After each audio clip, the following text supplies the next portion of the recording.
How do you say that name? Carruthers? Carruthers. Any names? Yeah. Stuart Rattray. Yeah, Rattray.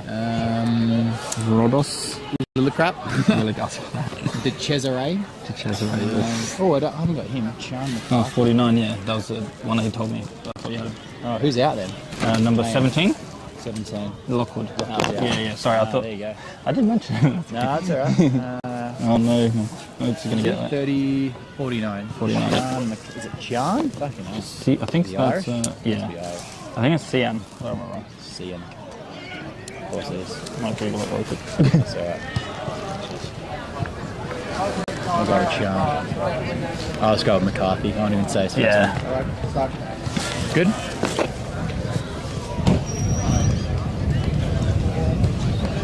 Just find out. Oh, he's on the list.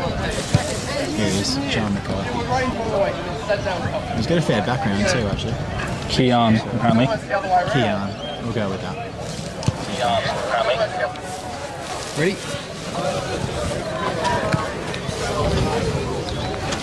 Round 12 in the Adelaide Footy League. Good afternoon. It's Jack Moore alongside Jad Gosson for this intriguing matchup between Gully and St. Peter's Old Collegian. St. Peter's, well, you couldn't be coming off more of a heart-stopping victory last week. 3 goals in the last 4 minutes to capture an unlikely victory against Bryden at home.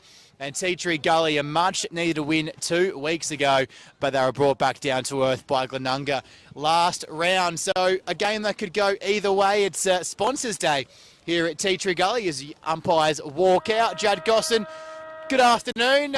Should be a good one, shouldn't it? Yeah, good afternoon. Definitely looking forward to this match. It's going to be very interesting to see what happens. Both teams on different sides of the momentum at the moment in the Adelaide Footy League. So yeah, very much looking forward to this one. Here on Filming Footy, wherever you may be joining us from around Adelaide, South Australia, the nation, the world, and Sports Interactive as well, our matchday sponsors, the Adelaide Footy League. Check the Facebook page and, of course, the Between the Post show, the wrap-up of all the divisions, all the games, every Wednesday on the Adelaide Footy League Facebook page. Check it out now. Come back and join us for the game and every other Division 1 match live and on demand on the Filming Footy Facebook page. We're here, of course, thanks to our matchday sponsors, Dartfish, Archie's Thongs, Farmers Leap Winery at Padthaway, Roll the Dice, the Media Award for the Player of the Year, Thirsty Camel Goal of the Week and the Bianco Mark of the Week. And, of course, Buddy Bet. We'll get to that right now. My Buddy Bet for the day, Jad, an under 12-point margin, so under 2 goals at every change. How about you? Yeah, that's a good one. For me, my Buddy Bet, I'm going to go with Carruthers to kick 4. He got 4 goals last week, so I'm backing him in. He's been an important player for them and he's definitely one of their main goal kickers. Yeah, I was lucky enough to be there last week on the stream team alongside Phil Herden to fill in for Tommy Javor, keeping his seat warm. He's back in the seat this week as the boys travel down to Sacred Heart for that, should be a blockbuster down there. Sacred Heart Old Collegians taking on Glenunga, if I'm mistaken. I'm sure you might correct me. Let's take a look at all the other games happening in Division 1 for this afternoon. It's Shock against Port District. I am mistaken, so sorry about that, but that should be a good match. Prince Alfred taking on Broadview, Bryden Bombers and the Goodwood Saints in a massive game for mid-table mediocrity. One of those teams looking to push for that 5th spot. And Old Ignatians host Glenunga at Karen Rolton Oval. So some interesting matches, but what are your expectations for our feature match here at Pertaringa Oval today? Yeah, it'll be a very interesting match to see what will happen as Gully, who have been mid-table this season, probably not expected to be at the start of the season, but that's where they do find themselves. Back home here, I've watched them here at home a few times, not really got the wins on those 2 occasions. So, and St. Peter's, as you said, coming off that amazing win last week, their momentum will definitely carry them. They look sharp in the warm-up and they look ready to go, definitely. So both teams warming up and the umpires doing the same in the field. Andrew Crosby, Iggy Mariolis and Grantley Burden, a 3-umpire affair. A rotation effect happening and the boundary, Brett Heritage and Tristan Rogers between the sticks. Jonathan Owen, Robert Tate have the flags at Pertaringa. It's wet and windy and the coin toss happening very shortly. I imagine the winning captain will kick towards probably the right of your screen. The wind looks to have picked up in the last 10 minutes. The rain is beginning to come down, so wherever you may be watching in the warmth of your living room or your bedroom perhaps, then stay right there. We're going to bring you all the action as the captains walk into the middle of the ground. You mentioned last week, of course, and I mentioned it in the opener, St. Peter's winning by 2 points against Brighton at home, and a bit of a heartstopper for their fans. Before that, though, 4 losses on the trot. They sit 9th with 2 wins and 8 losses for the season. While Tea Tree Gully still hold on to that 5th spot. Nobody really wants that 5th spot in recent weeks. All those contenders around the mark, losing games they should win against their competitors. But they hang on to the 5th spot. A loss to Glenunga last week, a massive win before that to Old Ignatians. We see the Tea Tree Gully captain winning the toss and going to the left-hand side of screen, Chad Showermakers. So Tea Tree Gully, what do you make of their season? Up and down, won 4 of their first 5, but have lost 5 of their past 6. They've definitely fallen off in the recent games. Not sure exactly why, because on paper they got good players in every position of the field. But as we mentioned, they're just not really finding their rhythm and not being able to get the wins away or home. So they'll definitely want to change that today. Big crowd in, despite the weather, and in front of their home crowd. And even though they're 5th and St. Peter's are 9th on the ladder, it's I think this is going to be a lot closer than the ladder suggests.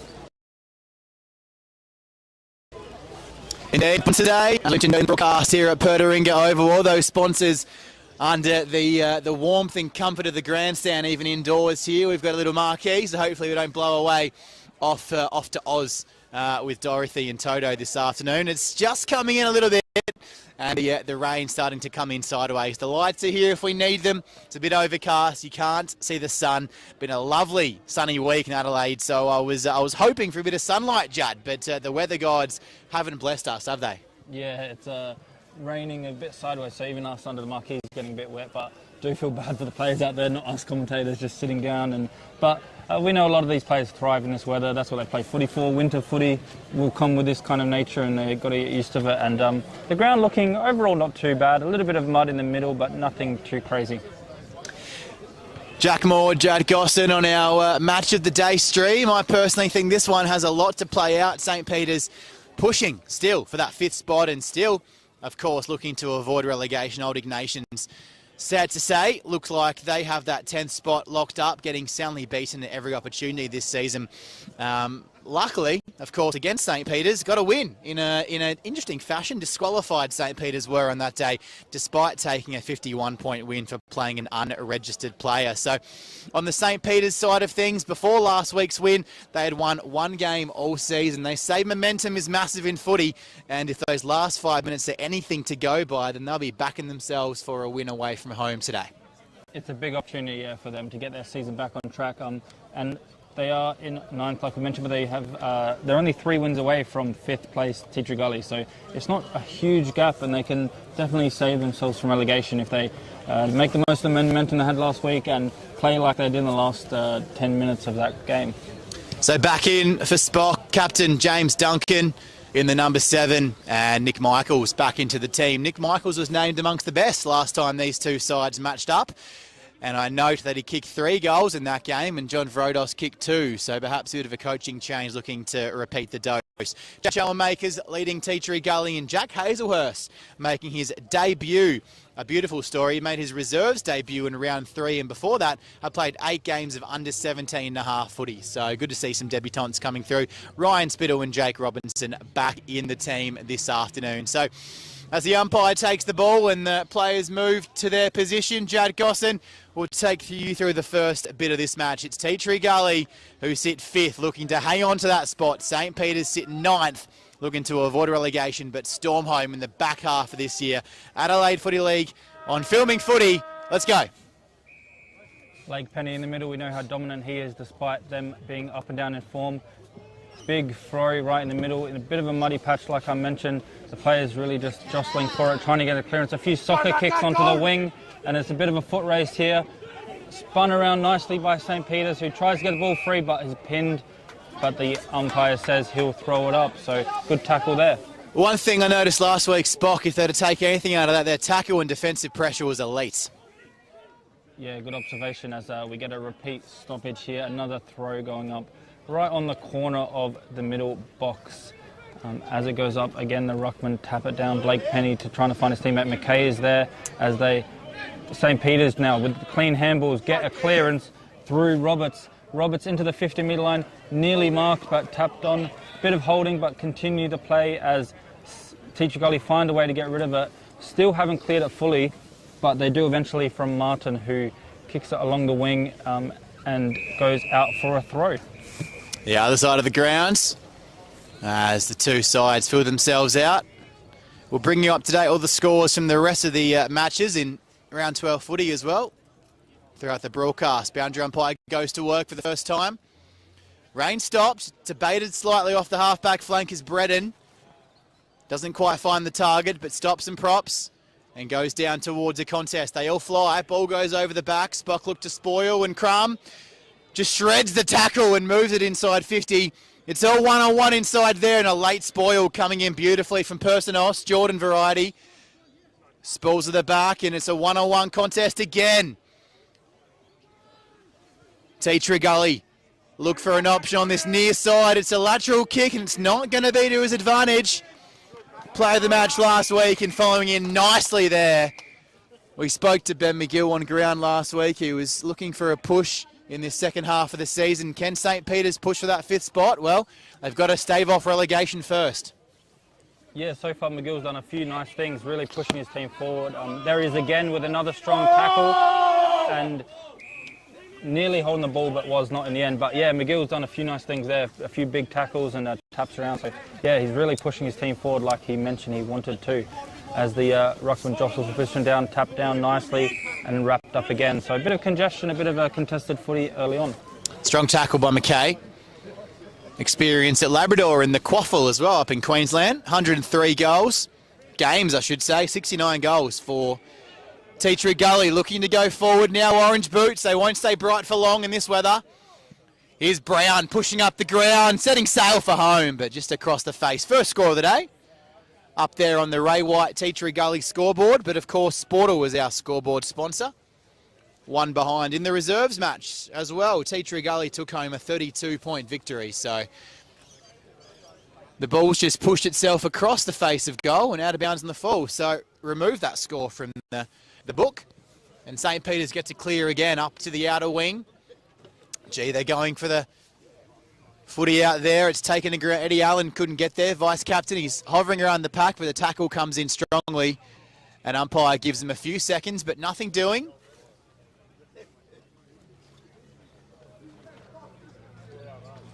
And throws it up. Lovely. Up and down. And out of the ruck once again, just slapping it towards no one's advantage, but it comes the way of Gully's. Running off the half-back flank, just getting it into the hands and pinking it up nicely, Hazelhurst. First game for Teacher Gully, as I mentioned in the pre-game. Reserves debut earlier this season for Jack Hazelhurst, and a high-contact free kick as Andrew Crosby comes in and blows the whistle. Yeah, nice to see a couple of the teammates, Bredden and also Asprey, running over to Hazelhurst because of that really nice play he did, and congratulating him, giving him encouragement, a bit of a high five as they look here to get their first goal on the board. It's Latham, 109 games, 110th this afternoon, has 184 goals in that, so close to 2 goals a game. Wind dies down at the perfect time, but kick just slides off the side of the boot. I think we do have our first score of the day on the Sportal scoreboard. One behind to the Gullies. Spock have started pretty well, just can't get the ball out of their D50 for the time being. Big kick down the 50, down the middle of the ground will do that. Centre corridor used to perfection, and there's Rodos. Had 2 goals last time these two sides met. Nick Michaels kicked 3 in that game. Short kick looked to play on umpire. It just gives him the benefit of the doubt. Long sleeves. Smart choice. Off the boot, touch. Just got too close to the man in front. Umpire has made a different decision, though. Didn't hear the clear smother. I heard it. I'm not sure if you did, Jad. Yeah, I did. Yeah, I heard that for sure. It definitely seemed to touch his fingers. A decision like that early in the game hopefully won't come back to bite him. Into the 50 now with a big kick and nearly intercepted there, McKay, but just isn't, as they do find a couple of teammates around the ball who can clear it out of the 50. Through McKay, Zach McKay now onto the wing. No mark though, but it does flow over the top of all the defenders, and running onto it is Spittle. Spittle does well to get the ball forward, keep it moving forward. Some soccer kicks moving into the pocket of the 50 here. Dangerous position, cleaned up well by St. Peter's, who takes on 2 and does find the easy kick to get an uncontested mark. So well done, a bit of a risky play there, but worked out well in the end. As they continue forward here through Rodos again. But that kick this time was not good, straight down the throat of Brown, who bombs it into the 50 immediately. Huge fly, just couldn't land. It lands nicely, but just without the ball as it's wrapped up, and a big throw. If you're going to wear those boots, you want to put on a show. And he got up, didn't he? Just couldn't bring it down. Yeah, huge. He definitely wanted the mark of the week with that one, but just unlucky not to take it down, as the ball is here in the corner. Nearly 80% of the players in that corner of the ground, so a repeat stoppage and another throw going up. Wind's picked up, but the rain's held off, so pretty good conditions at the moment. Tap down now as a clearance is found. Luke Brown is there again, who picks it up cleanly, handballs it backwards to go forwards into the 50 again. Rolling ball. Few players just couldn't pick it up and smashed as he did just control the ball, and a nice clean tackle as he gets around a defender there and kicks it into the middle of the ground. That was Rodos again, so just had his all around him. Yeah, just had his jumper there. You see Stuart Rattray, man of the moment last week. They got around him for sure, kicking that game-winning goal in unlikely circumstances. I had ridden them off with about 5 minutes to go in that one, Judd. I was putting them in the same bunch as Old Ignatians, but they proved me wrong, that's for sure, and came home with an absolute flurry. Watching McGill off the back of this stoppage, getting some separation from Cairnsdale. They go at it again, and a strong tackle coming in this occasion from the captain, Schoenmakers. Locked inside forward 50. Somewhere it hasn't been too much in the early stages. A goal here would be just the right start Spock are looking for, but it comes out way too easily. Robinson back in the team, and they're off and gone. McKay, middle of the ground handball. Peter Persnos, kick 5 the last time these two met. Bit too far out from goal, looking for his teammate, Spittle. Oh, beautiful tackle coming in. Umpire's going to reward that every day. Crosby, over 300 games of SANFL experience. And a brilliant umpiring decision. Handball quick, and here he goes again. Couldn't take mark of the week. Can he kick goal of the day? He certainly has the first. Josh Spence, just away to the left-hand side. First behind, I should say, in the last couple of moments. And Gullies have two behinds, so yet to score. Spock on the Sportal scoreboard. Yeah, well done by Spittle there to... Oh, the ball here from the clearance is actually dropped on the chest, and they turn around and snap it, but marked again from the goalkeeper who took the kick in. So not the best kick, but he stayed in the right position to collect that one as they clear it here, but a throw will be done by the umpire right on the boundary, right when the 50 metres line.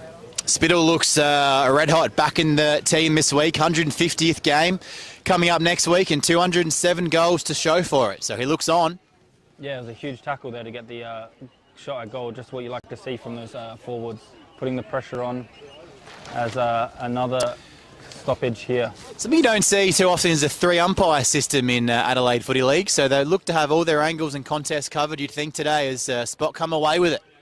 McGill here, he's been good early, kicks it nicely onto the wing, just over the top of his teammate. We see here, collects it well though, and is tackled over the line by the new guy in Hazelhurst. So well done to push him up and create the pressure to cause the stoppage.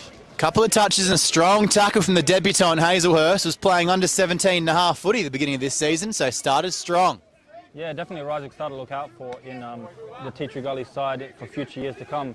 As they handball back to Penny, the ruckman here, who gets the ball forward, finds Roberts, who cleans up nicely, but just can't find a way out of that situation. The ball still congested here early, but they do find a kick over the back. It's a bit of a 3-on-1 though, Tea Gully's favour, and they do find the tap, but St. Peter's do well to keep the contest alive, move the ball forward, and a free kick is found. Yeah, a bit of a Spot contingent right behind us here, Judd, and they're going off their nut as they swap phone numbers here on the wing, but Tea Gully, meanwhile, they're off and gone. And the ball goes towards a running Tyler Martin off half-back, and they're away. Just held it up at half-forward, and they're still going here on the wing. We might see a free kick. And the ball's about 80 metres away on the other side of the ground. Umpire's blowing the whistle. It's going to take a few moments for the players to realise what's happening. And they wanted to go on with it. And St. Peter's have won themselves a free kick as Teacher Gully were about to enter their forward 50, undisciplined. Yeah, it was literally at 80, 90, 100 metres away from the ball. Took a second and all the players running back now, trying to get into a defensive position. Big scuffle right in front of the commentary box and resulted in a free kick, which is never good to see. It all evens out because Rodos had the handball originally, so they're going forward from that kick anyway. And there's the man we speak of. Oh, same haircut anyway. It's Nick Michaels up there.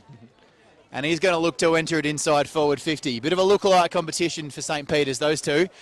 Over the head and at the back, waiting for it, waiting down. Nice gathered by Carruthers. Kick 4 last week. Had himself a day out back in the senior side. On the board early. So 2 behind Scully's, 1 behind St. Peter's. But too easy on the way out. Geez, that'll be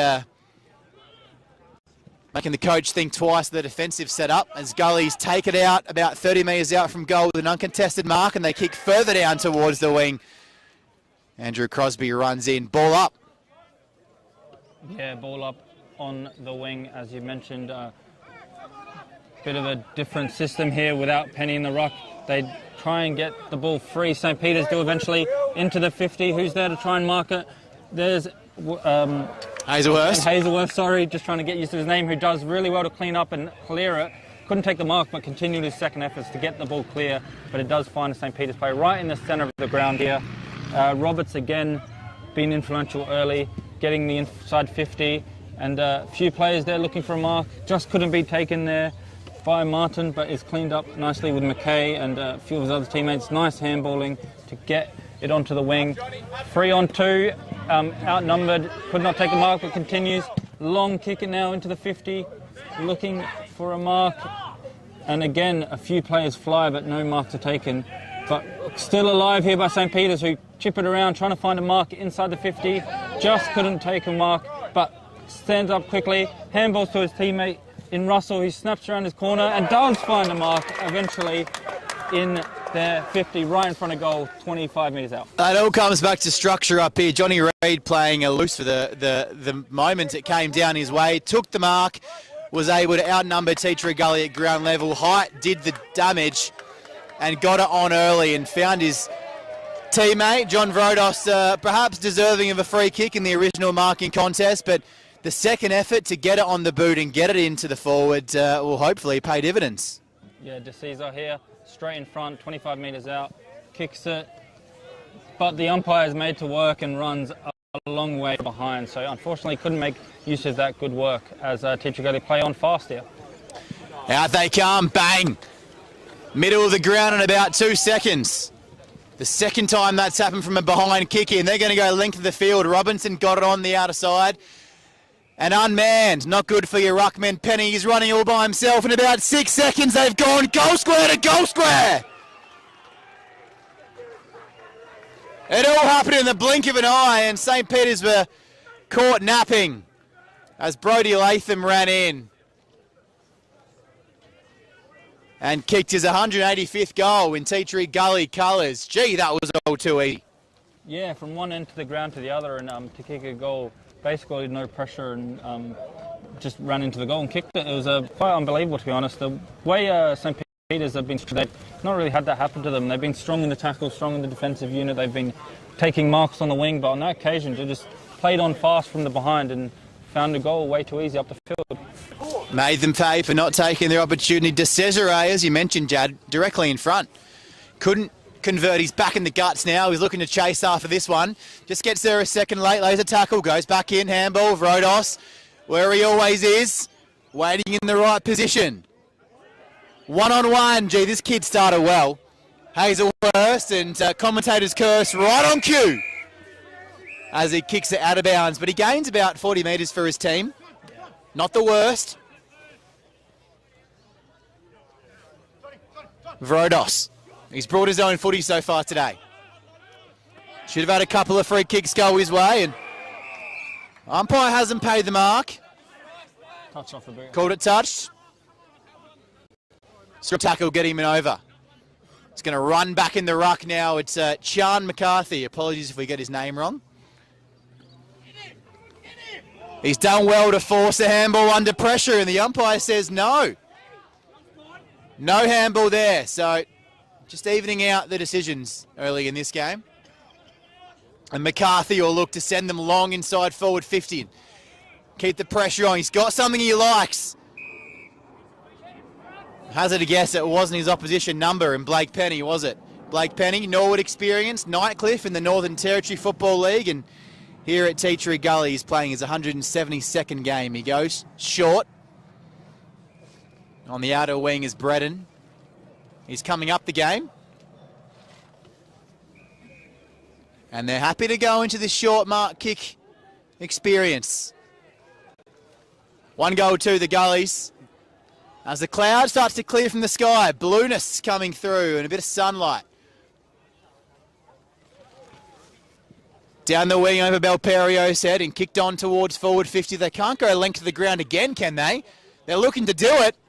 It's over the head of Mackay. Otherwise, it would have been a snap-on goal, but following up nicely. First goal scorer of the afternoon, Latham. Picks it up, goes to work. Tackled by 2. Umpire said you got a handball. Not sure. Off the half-back flank, no pry there. Must be a ball up, it is. Gee, strong transition play and strong pressure when they lose the footy from Gullies early. Yeah, running hard, just like the coach would have liked to see after they're not so consistent form. That's something that should always be consistent. Going back to Rodos as well, he's actually been in the best players for St. Peter's 6 out of the last 6 games, so he'll probably be there again if he continues on how the first quarter's going. As the ball is thrown up here, just inside the 50 for Teacher Gully's attack, and a few repeat stoppages as they look for a bit of a snap or a bit of a kick here at goal. The ruckman go out again, tap down, looking for a snap or a clearance, and the clearance does come this time, but the 2v1 setup behind the ball was very well done by Teacher Gully, who get the repeat entry into the 50 now. Onto the wing, just couldn't take the mark, but the work on the ground is good from the Teacher Gully players, who does find a kick now, long into the 50, over the top of everyone, and finds a way in. So from deep and into the pocket and about 15 metres away, the snap around the body sails over on its head, bounces in for a goal to kick the second for Teacher Gully here. Couple of goals like that now. The Teacher Gullies, he takes a well-deserved break, something you see in footy a lot these days. You kick the goal, you come straight off. And Pertaringa, well, he kicked 5 against St. Peter's last time they met, all the way back in round 3. And he's got his first in the first quarter. Be looking to add to that. St. Peter's looking to keep him quiet. He's a confidence player, isn't he? We were here last time, I think, a long time ago against Port District, and he's been kept goalless in recent weeks, but the confidence is up, and the confidence is up in the on-ball group. Cairnsdale leading strongly out of the midfield, but no one in particular chasing after that in Gully's colours. First, Roberts got there. And the umpires have been keen to use their whistles early, really stamping their authority in this match. That's right, yeah. A few free kicks around the ground. Back to Pertaringa, he's their top goal scorer for the year, actually 22 goals, but he did get 5 goals last time, so I think he's definitely a confidence player, and once he kicks a few, he definitely carries on to that way as they kick it long now forward for St. Peter's, who could not find a mark, and the ball just floating high in the air on the wing. Someone trying to get some clean hands here to clear it in the direction they want, and that's Teacher Gully who do that through Cairnsdale. Long into the 50, one-on-one, and Mark takes the mark, plays on, runs into the goal, and snaps it. So the mark was very nice, only about 25 metres out, bit of an angle, but he marked it, continued running with the play and dribbled it through. So nice work there to get that goal, and the third goal for Teacher Gully this afternoon. Latham doubles his account, goes back-to-back in this first quarter, and played on when it probably wasn't the best idea. It was 25 outside angle. Credit to the St. Peter's defender for putting the pressure on. Just got a hand to him, but he was too quick in those orange boots. I said it in the moments, if you're going to wear those boots, you're going to have to be special. And Latham, the one club player, I should say, is 2 goals, first quarter. Going forward again, umpire put the whistle away there, slight hold. not enough. It's gone back all the way to full back, and the clearing kick is there. Martin finds Hazelhurst. His kick directed at Carter. Just keeps it low, but not to the advantage of his teammate. And going inside again, Hazelhurst had a lot of it. Pressure's higher in senior footy, young man. Just got it out in time, but it's locked into forward 50 where St. Peter's look to strike. Goalless in this quarter and goalless in the game. 3-2, 22 behind. Sportal scoreboard, 18-point gap. It's already starting to blow out. Defensive pressure strong, and they've been good in the opening stages. Need some reward on the scoreboard. Need that nourishment. McGill dispossessed. Strong defensive pressure, as we've talked about, and a strong tackle coming in from Darcy Lillicrap around the contest. Umpire goes to work, throws it up, comes down. Nicely done, Harley. He'll give his all day. Kicks to a man in front. That man in front was in Tea Tree Gully colours, as Persnos clears and finds Breeden. Yeah, pretty lucky Tea Tree Gully have Persnos in defence and Persnos in attack. They've both been really well early on stages. The ball goes out for a throw in on the far side from when we're sitting. Yeah, I've noticed that miss that they had earlier from 25 metres in front was a real sliding doors moment, I reckon. From that behind, they went along and kicked their goal and then haven't really looked back since, as there's 3-0 here. Tea Tree Gully run away from the contest again from Zach McKay this time. Kicks it long towards the 50 metres, couldn't take the mark, but players on the ground to follow up the good work, running hard, creating pressure for St. Peter's, who can't get it out their defence, and really surrounded and forced to a stoppage inside their own 50. So Gully's players there had the arms up, wanting holding the ball, but umpire just a bit friendly, knowing that this game is on the verge of blowing out. Yeah, the ball here is cleared eventually by St. Peter's, but again, no one there to collect it as Cansdale kicks it long into Bang! 50. Bang! As you said, banged it hard and long into the goal. And Cansdale with a few lovely moments. He set up the goal earlier and now kicks one on his own from the 50 metres to kick the fourth for Tea Tree Gully, and really threatening to blow this game open. It's round 3 on repeat. Persnos kicked 5 in that, Cansdale 2, and they've both got 1 in the opening quarter. So if it's 2 plays you're going to go to work on and do your homework on for St. Peter's, well, they haven't done much homework, have they? Because they've both got off the leash early. That's it, and the other one is Latham with 2, who we know how dangerous he is, and could definitely sneak in for a few goals himself. So Tea Tree Gully will be very happy with this start, considering how they've been going in recent rounds. As Penny tries to grab it out the ruck, but just could not, and the ball gets stuck in the mud a little bit, literally, with another stoppage and a throw up here. It's funny, they're equalising numbers all across the ground. We saw them last week against Brighton at home, put an extra man in different positions, but even with 1-on-1s, Gullies just seem a bit hungry. They want it more. Yeah, Cansdale gets involved again here, running out of the contest, getting the 1-2, over the top to McKay, trying to get the ball forward, but they haven't been able to, so St. Peter steal it and go forward themselves. Clean. Into the 50 metres, looking for a mark, just falls short of the attacking player, but they have pressure here on the ball to try and get a snap, and he does eventually round the back, over Russell. the top, and tapped on the line by Hazelhurst. So sitting in the right position, he's quite a big boy for his age, was able to get behind there and save the goal. Russell with the quick thinking snap, wasn't enough distance on it. Got to take those opportunities. Directly in front earlier this quarter from De Cesare, and little half chances there. Get you back in the game. On their home deck, they're looking to record a second victory of the season. Only one other time at home, if we don't count Old Ignatians, that is. Yes. Apologies to any Iggy's fans watching. They've been the exception to the rule this season, Old Ignatians. I've done a bit of research, Judd, and I've noticed that St. Peter's have kicked an average of 8.8 goals against all opposition teams except Old Ignatians. Well, Tea Tree Gully have only kicked 6.8 goals. So, judging by that stat, you would have thought St. Peter's perhaps a tad more competitive against most sides.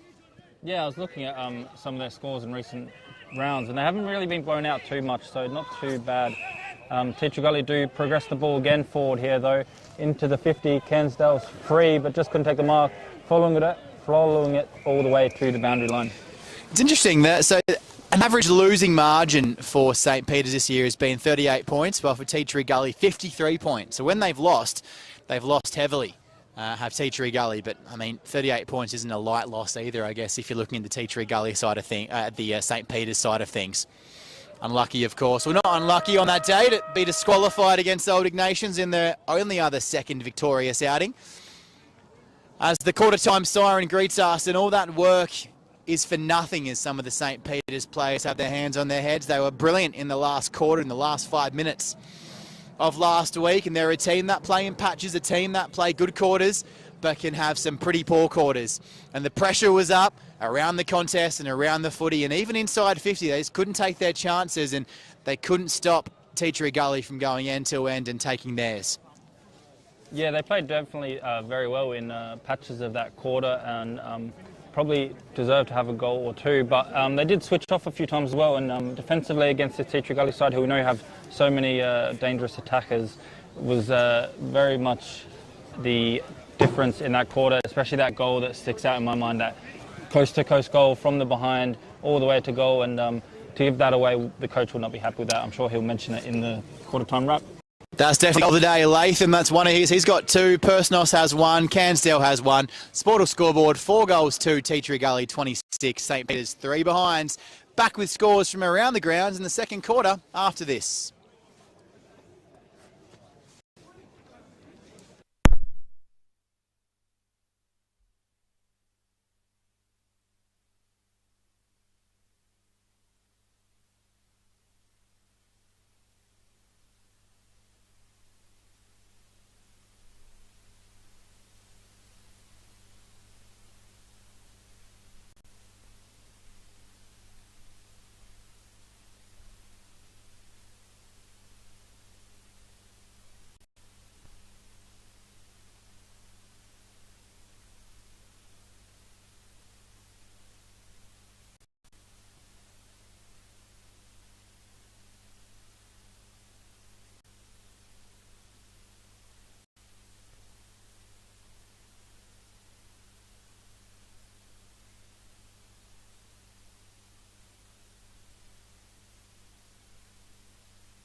Teacher Gully out of the blocks very nicely on Sponsors Day.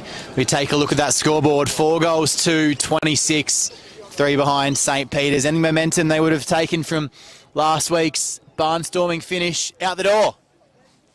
Yeah, for sure. They had the chance to get the momentum back and get that feeling of being in front, but unfortunately couldn't take it. And yeah, the momentum has definitely been drained here. 4 goals to 0. We'll quickly whip around the ground. Sacred Heart 13, Port District 4 at quarter time, so a lead of 9 points. Prince Alfred Old Collegians 25, Broadview 20, a lead of 5 points at quarter time. And Old Ignatians 13, Glenunga 28, a lead of 15 for the Rams. Jack Moore, and here is Jad Gossam for the second quarter. Back in the middle now, the 2 ruckmen go at it. Blake Penny, we know, has been good this first quarter, as he always is. Trying to get the clearance here, but wrapped up immediately, and the second stoppage. Probably had a chance to get handball. He had a few teammates around him asking for it, but held on to it, and another throw will go up here.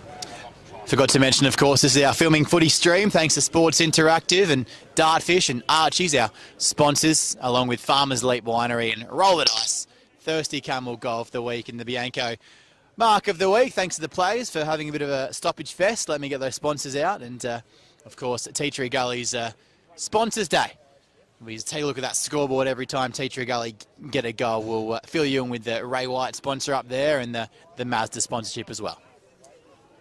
Yeah, thanks to all the sponsors as Tea Tree Gully here trying to get the ball forward but tackled, so it's actually in St. Peter's half of the ground as they switch sides every quarter. It's funny, that first quarter St. Peter's did a lot right, had a lot of chances, and the pressure around the footy was good, stoppage work, loose man tactics didn't quite come into it, man on man, but it was just Tea Tree Gully who were more efficient. They made the most of the opportunities they had forward too. The eye test told me they had similar inside 50s, but the 4 goals to 0 suggests the scoreboard pressure was different, as Penny gets a free kick here. So done well with the tackling and the pressure he's been causing. They'd go a bit wide to try and switch the play, and now trying to switch it back through Martin, over the top of everyone, back to Penny. So back where it started, just about 20 minutes more to this side of the wing. Looks inspired by Max Gawn last night. Blake Penny just drifting off and playing in loose space. McKay here, moving forward and handballing as he's tackled, but nothing doing, so play on.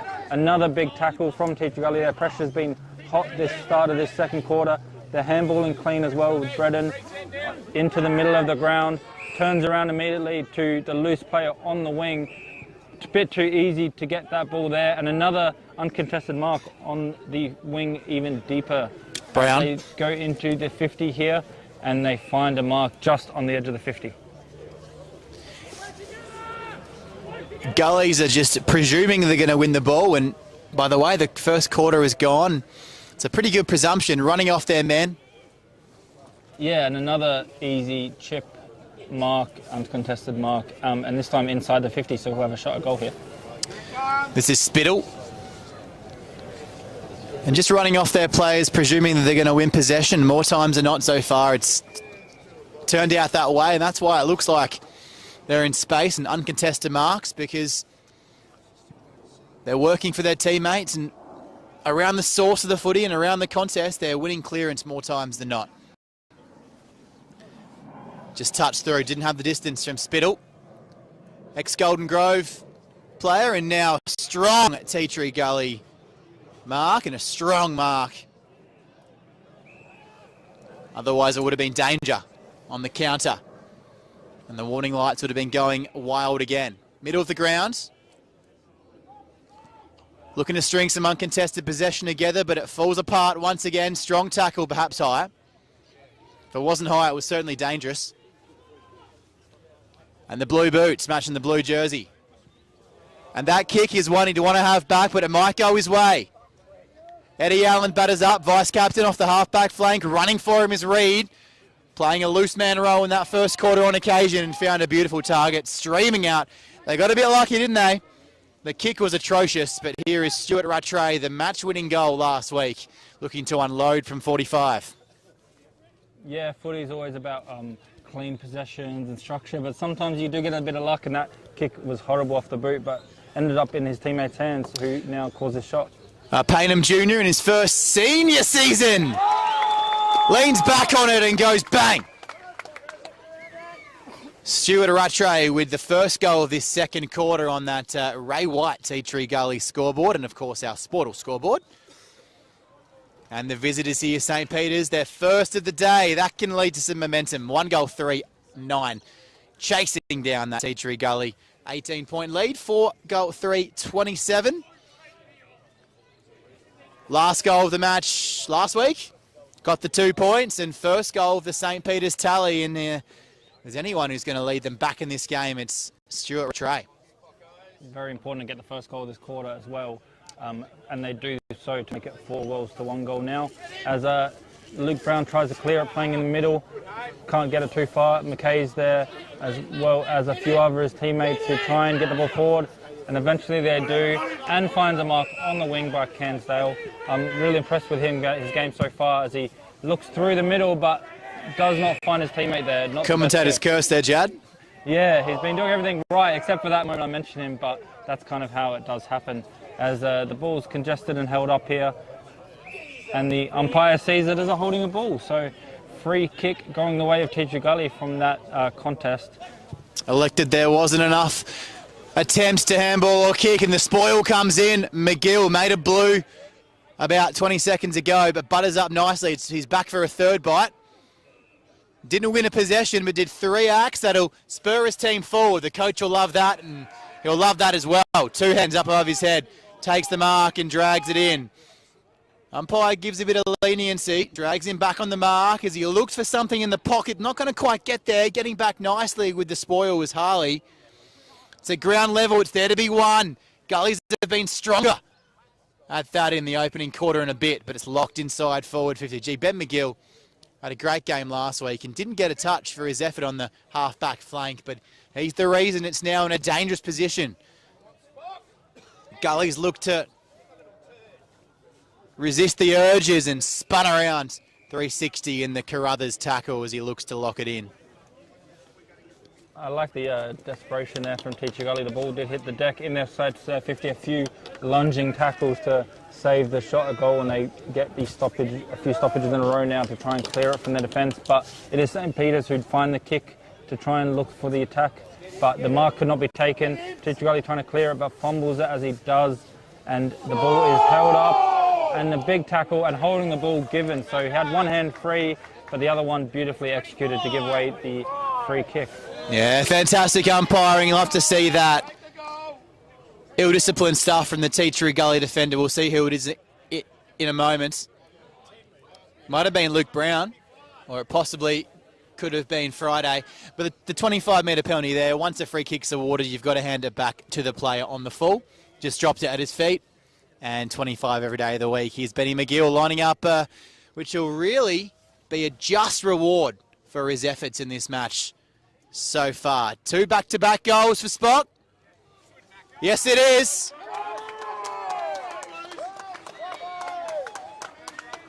Puts it through, and they get around him just as well because he's led them back in this match.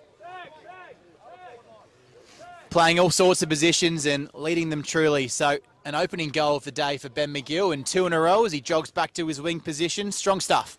Yeah, game on here, and well done by McGill. He's been fantastic and gets reward for that. The ball, however, did go into the goal about not too high. There probably could have been someone there to get a touch. Maybe they were smothered or something. So either way, the goal is counted. And yeah, 4 goals plays 2 goals here. The home team really need to wake up this second quarter. So umpire Crosby throws it up and they go to work once again, but it's a tight contest in there, and taking a double tackle. Adrian Friday last to peel himself off his Spock opponent. Won clearly in the ruck contest. Bit of soccer. Women's World Cup coming up in a few days. Inspired by that. Bit of a move. Lovely kick, and it's gone down towards hands, and Mackay's there funneling it out like he does. Gets it back. 2 touches, 10 seconds. Over the head of Wilson, but he can't quite keep it from going inside forward 50, and the alarm bell's just about to ring, and they're going to sound quite loudly if They keep doing that, running into an open goal. Jimmy Harley goes bang. If you make mistakes like that, I'm going to make you pay. One club player, James Harley, heart and soul, Tea Tree Gully. Well, they put it on a silver platter and they said, take that goal back that we just got because, well, if you question why you're ninth on the table, you might want to look at highlights like that. The running, though, by Pertaringa, they run in waves and had plenty of options to give the ball, handball the ball. As soon as anyone got in trouble, they had a teammate there to keep moving the ball forward, and the attacking was very scary. If we see more of that from Pertaringa, they could definitely go a long way winning this game and improving their season overall. Disappointing, because Spock have started this quarter really well, and on the whole of the game, they've been just about equal. Vrodos coming out of the middle like a freight train, but gathered in nicely. He's taken it on, he's got to be gone! Umpire says you bit off a little bit more than you could chew, Tyler Martin. Picks himself up, puts the hands on the hips. Zach Mackay it was. Thought he could get through, but the pressure was good. Russell took him down. And he'll step up to the plate for a slice of the cake. Gets it straight back. They've been just about equal in the general flow of play. Little mistakes here and there, just to clean those up. And the margin is right back to a manageable one on the Sportal scoreboard. 5-3, 33, 3-3, 21. It's a 2-goal game. This is a good one. Yeah, its contest is definitely on 3-1 this quarter, and Vrodos running away from the middle of the ground. Very impressive to run away from the midfield and clean to get that kick into the 50. Really exciting tackle. Those pressure acts inside 50. Get the fans, get your teammates, get your coaches up and about. 2 of the last 3 goals, 3 of the last 4. First quarter, they stayed in their cars, but they've come out to play. Gully is inside 50 again. Needed to take that mark. It was uncontested in the end, but couldn't reel it in. And taking down the captain today, Jimmy Duncan. Has had experience at North Adelaide. 149th game, if the Play HQ stats are correct. And pretty clear push in the back. Umpire says play on. Few have gone either way, so fair enough. That one just around the shoulder of Spence. If the ball's there in contest and you make it your own, you should get protected, and he was. Lining up now for his opening goal of the day, and we're right behind this kick. Spence, time at Central District, 69th game this afternoon. St. Peter's just back and forth. They can't afford that to close this margin. That one's pushed across the face of goal. Just sneaks in for a behind on the Sportal scoreboard. 5-4, 34. St. Peter's 3-3, 21. That beautiful Mazda up there on the left-hand side. Sponsors Day, a key sponsor of Tea Tree Gully. The sun's out now. The clouds are parting. Back to the beautiful weather we love. The ball cleared easily onto the wing, and strong mark Charlie Allen. By Charlie Allen. So on the wing now, looking to move up forward. Chips it to his vice-captain in Allen. And again, another chip to keep moving forward, looking for the right options along the field. He plays on, spins around Vrodos into the 50 now. A few players there trying to take the mark, but just can't. The ball spills down and cleared by Pertaringa eventually, who have someone free on the wing, but couldn't get it to him. So spinned around by McGill now, who's been instrumental in them this quarter getting back into it. Snaps it round in the 50 and taken with a strong mark by Higgins. I tell you what, Judd, you've got arguably their 5 best players there getting involved. You've got Charlie Allen, you've got Edward Allen, John Vrodos, 2 of those boys vice-captains. You've got Ben McGill, who's been their best today so far. And now you've got Higgins, who had time and represented his state at under 16 level and spent time at Norwood as well. So when the cream rises to the top, this is the most important bit. Yeah, Higgins 14 goals this season as he has a shot about 40 metres out, bit of an angle. High, long kick, and the umpire does not have to move it in, straight over his head for his first goal of the afternoon, and the fourth for this quarter, fourth for this game for St. Peter's. It's what I was talking about before the game as well, and briefly in this quarter, St. Peter's are capable of these moments, capable of these impressive patches. They look like a top 5 side for 10-minute, 15-minute patches. It's whether they can string it all together for a quarter, for 2 quarters, for 3 quarters. So they're really capable of these small times in games. It's that consistency, and that's why they're 9th. But there's diamonds in these rocks. Yeah, and like I mentioned earlier, the ladder's not too separated from them, so they can definitely still save themselves from relegation, and who knows, even push further up as there's still time left in the home and away season. St. Peter's now trying to stop the ball going to their 50, and they do with some big tackles and a stoppage just on the edge of the 50-metre line for Teacher Gully's attack. Yeah, Robert's coming in. I had St. Peter's about 4 weeks ago at Shock, and I think Charlie Allen racked up about 17 tackles that day.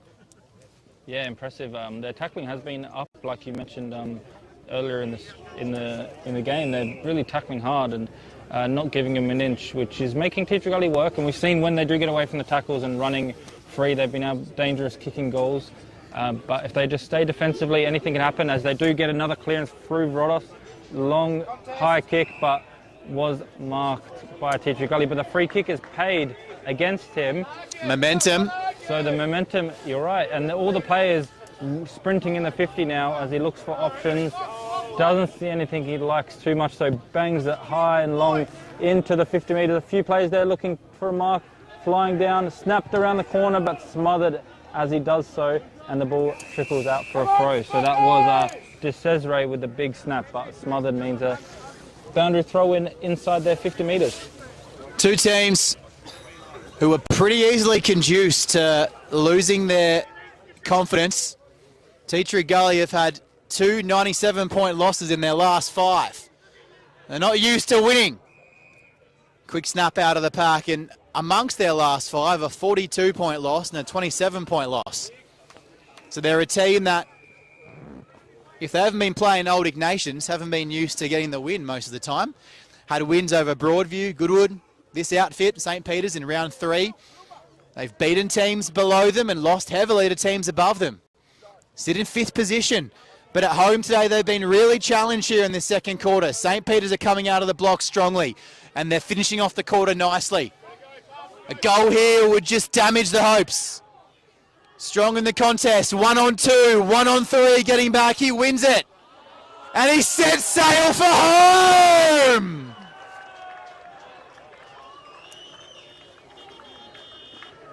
Won a contest he had no right to win.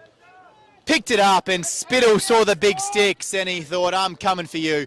His 207th goal back in the team this week, and that's a heartbreaker. 207th goal, and I think he'll definitely be remembering that one for a while.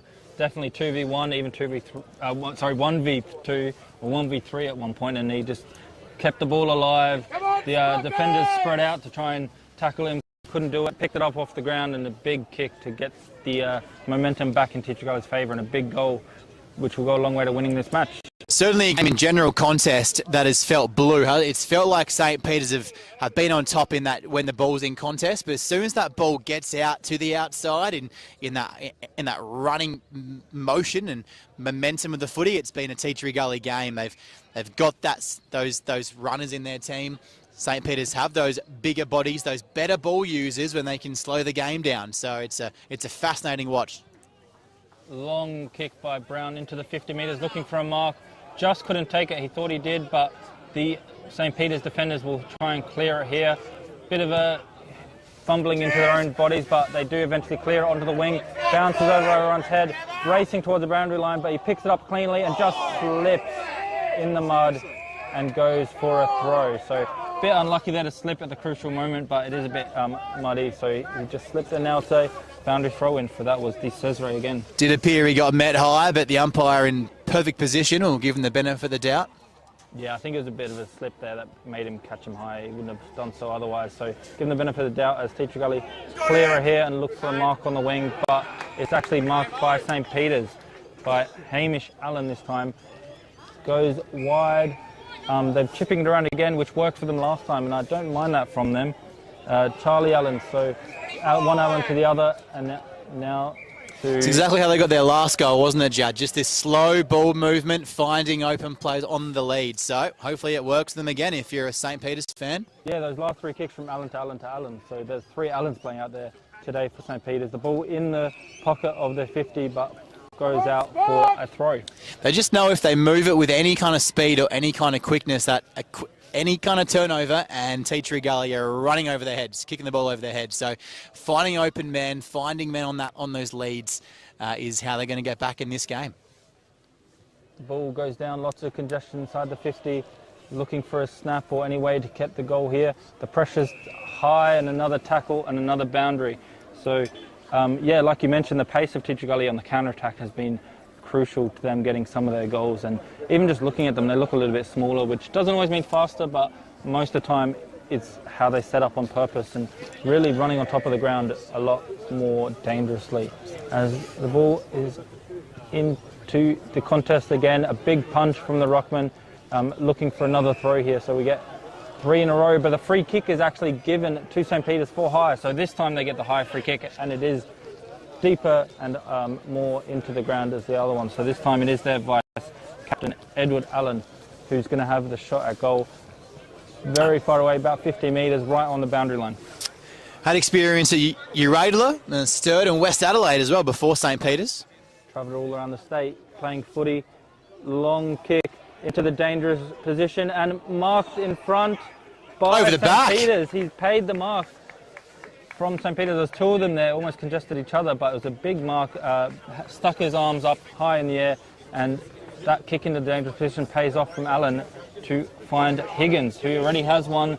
We saw him kick it from a lot further out from this, and a bit of a more tighter angle, so he'll be definitely backing himself here.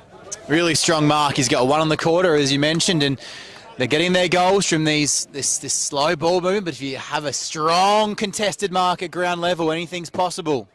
The kick now coming in, and it gets his 2nd for the quarter. So it's another goal for Higgins, 2 goals to him, and it brings up the 5th goal for this quarter. So 5 goals in 1 quarter is always very impressive, and St. Peter's have that really running, like you said, taking those strong contested marks, strong in the contested areas.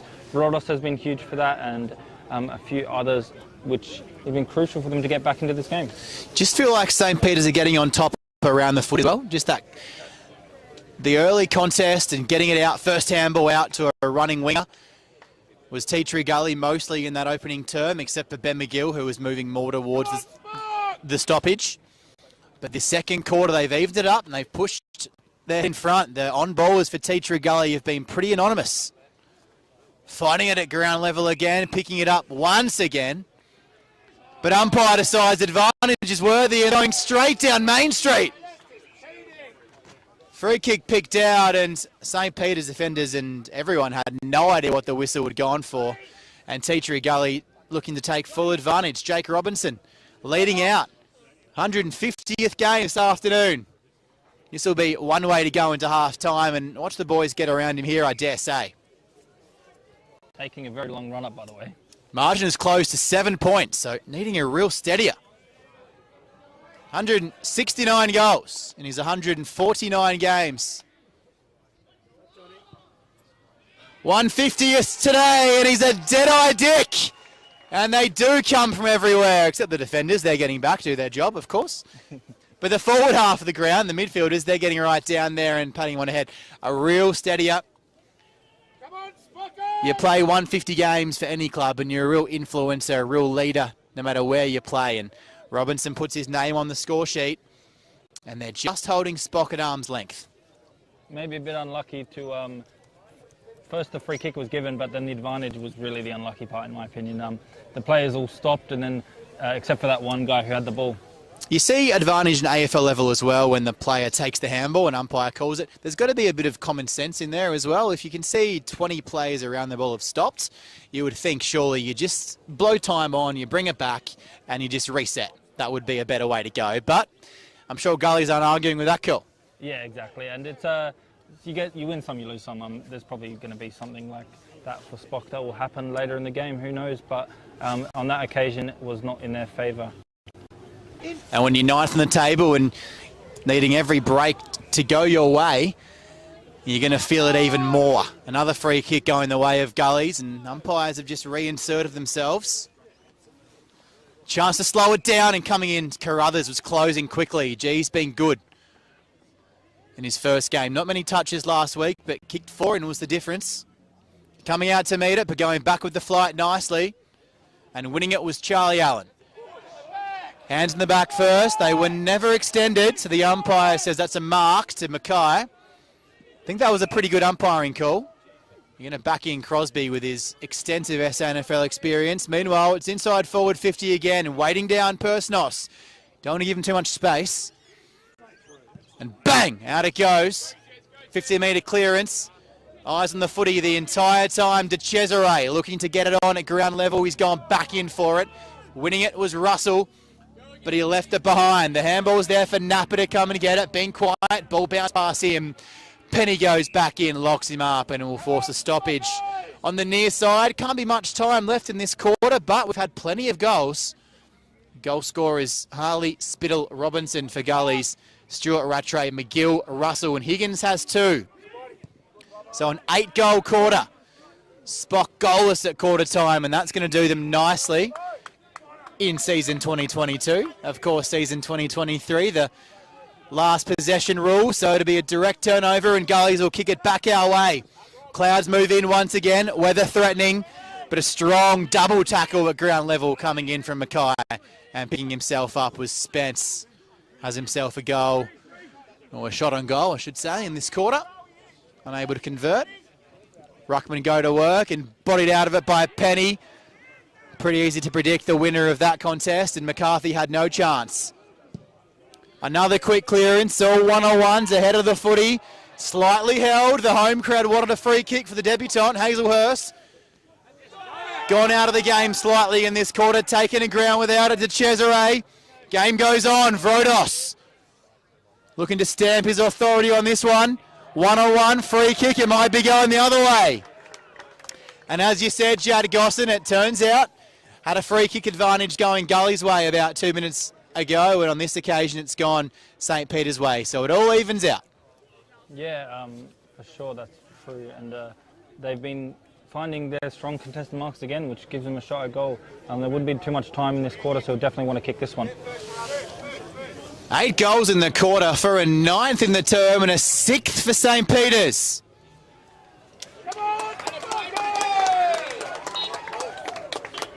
Land back on it, kicks it truly, and a beautiful goal. 6 in the quarter after being held goalless in that opening term. Brett Russell's got a couple. Brings all the experience. Victor Harbour and Flinders Park. And the goal umpire to the left of screen has had nothing to do except lean back this quarter. You might want to see his chiropractor after this one. Their kicking has been pretty impressive as well this quarter. They've been not always the closest kicks, from 40, 50 metres, and they've got them all. So a 9-goal term. This one's going beyond 30 minutes. And the players will welcome the half-time siren. One out of the middle once again. They could be in front. They could close the margin to 1 point at half-time. String of handballs doesn't work out. There is that half-time siren. And gee, St. Peter's right back in this match. I dare say, given the fact they're only kicked more than 8 goals for an entire game on 3 occasions this year, a 6-goal quarter might be their largest goal-scoring quarter of the season. Very impressive quarter, yeah. If you just tuned in now, you'd think it was a lot closer coming in at quarter time. But they've kicked all 6 of their goals this quarter which brings them back to only 7 points. The difference, and like we said, the contested ball in all the stoppages as well as in the air, a lot of contested marks has been really impressive by St. Peter's. When they've been able to do that, they've been able to score frequently. And for Teacher Gully, really the running game has been their key. Kicking a lot of their goals on the run, running down the wing, their counter-attacking style has paid off. So 6-goal game and a lot closer than it looked at quarter time, and a bit closer to what we were expecting at the start of the game. Indeed. On the season, Russell 17, Higgins 14, and they were pretty much anonymous as the whole St. Peter's team was in that first quarter. They've got 2 each in that second term, along with McGill and Stuart Rattray. Harley, Spittle, Robinson, the goal scorers for Teacher Gully. And on the whole, it was St. Peter's quarter, and perhaps from here, St. Peter's, the team on top as both teams wander into the sheds on Sponsors Day here at Teacher Gully. We'll bring you up to date with all the scores from around the grounds when we come back from this halftime break. And at halftime on the Sportal scoreboard, Teacher Gully lead, but only slightly, 7-4-46. St. Peter's 6-3-39. You're watching Filming Footy.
Score in that one. Good go.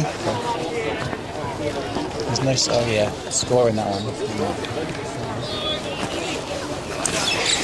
It's a bit cold, bit of a wintry day here at Pertaringa Oval, but we're braving the conditions on filming footy to bring you Tea Gully and St Peter's Old Collegian. Second half is moments away, thanks to our sponsors, Sports Interactive, the Adelaide Footy League Facebook page, Farmers Leap Winery at Padthaway, Coach of the Week Award, Roll the Dice Media Award for Player of the Year.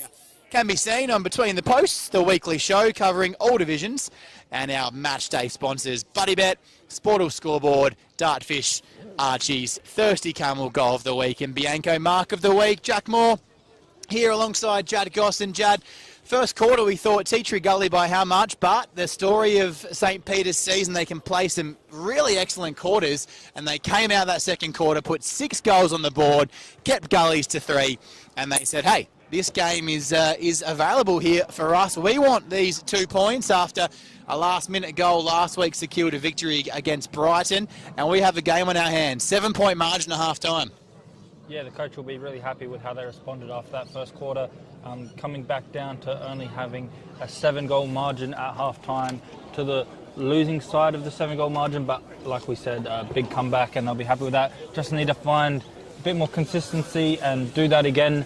That's probably been their biggest worry this season. They've shown this in glimpses, but haven't been able to put it all together to get those goals and get the 2 points. But on this occasion, they have a really good chance. The Tea Gully team's been in not the best form. They're here for the taking, I reckon. And if they play like that and keep their contested possession high, defending when they do the counter-attacks and the running, they could go a long way to getting back in front on this match. But Tea Gully still dangerous in their own respect, and definitely a very interesting half coming up. Indeed, all games live and on demand on Filming Footy, around 12 it is, so we're only about 6 weeks away from finals. Let's zip around the ground quickly. Sacred Heart, low scoring affair. It looks like a beautiful day down there at Brighton, but third quarter's just kicked off. 14 shock, Port District 4 behinds. Bit of a surprise. Prince Alfred 65, Broadview 39. Third quarter has just kicked off there. Old Ignatius 14, Glenunga 68, and we'll bring you the Goodwood score when we get a chance. Third quarter, here's Jad Gosson. Blake Penny out the ruck, kicks it towards the wing. In fact, he tried to clear it, but kind of was a bit facing his body the wrong way and goes for a last man rule to McGill. So well done to take it out of the ruck, just the kick was not good enough to get his team in the right positions. McGill scanning the ground, looking for another contested mark in the air. They've done so well. And Penny takes the front position but can't take the mark as the handballing around. McKay finds the ball but not clean enough as the tackle come in from Brown and others, and it will be a stoppage right in front of us, right in front of the grandstand here. Big away supporters here as well as always. Tea Gully get good home crowd in. Got a score from Brighton and Goodwood, and the Bombers 4-9 to Goodwood 3-4 at half-time, so they hold a slender 11-point advantage in that one. Just going to mention, of course, the next 5 for both these sides. We'll talk about it more after the game, but Glenunga for Spock next week at home, a tough game. But after that, Old Ignatius, Goodwood, Broadview, so 3 games that they'll feel they can win. As we return back to the action, and a big mark in the 50 metres.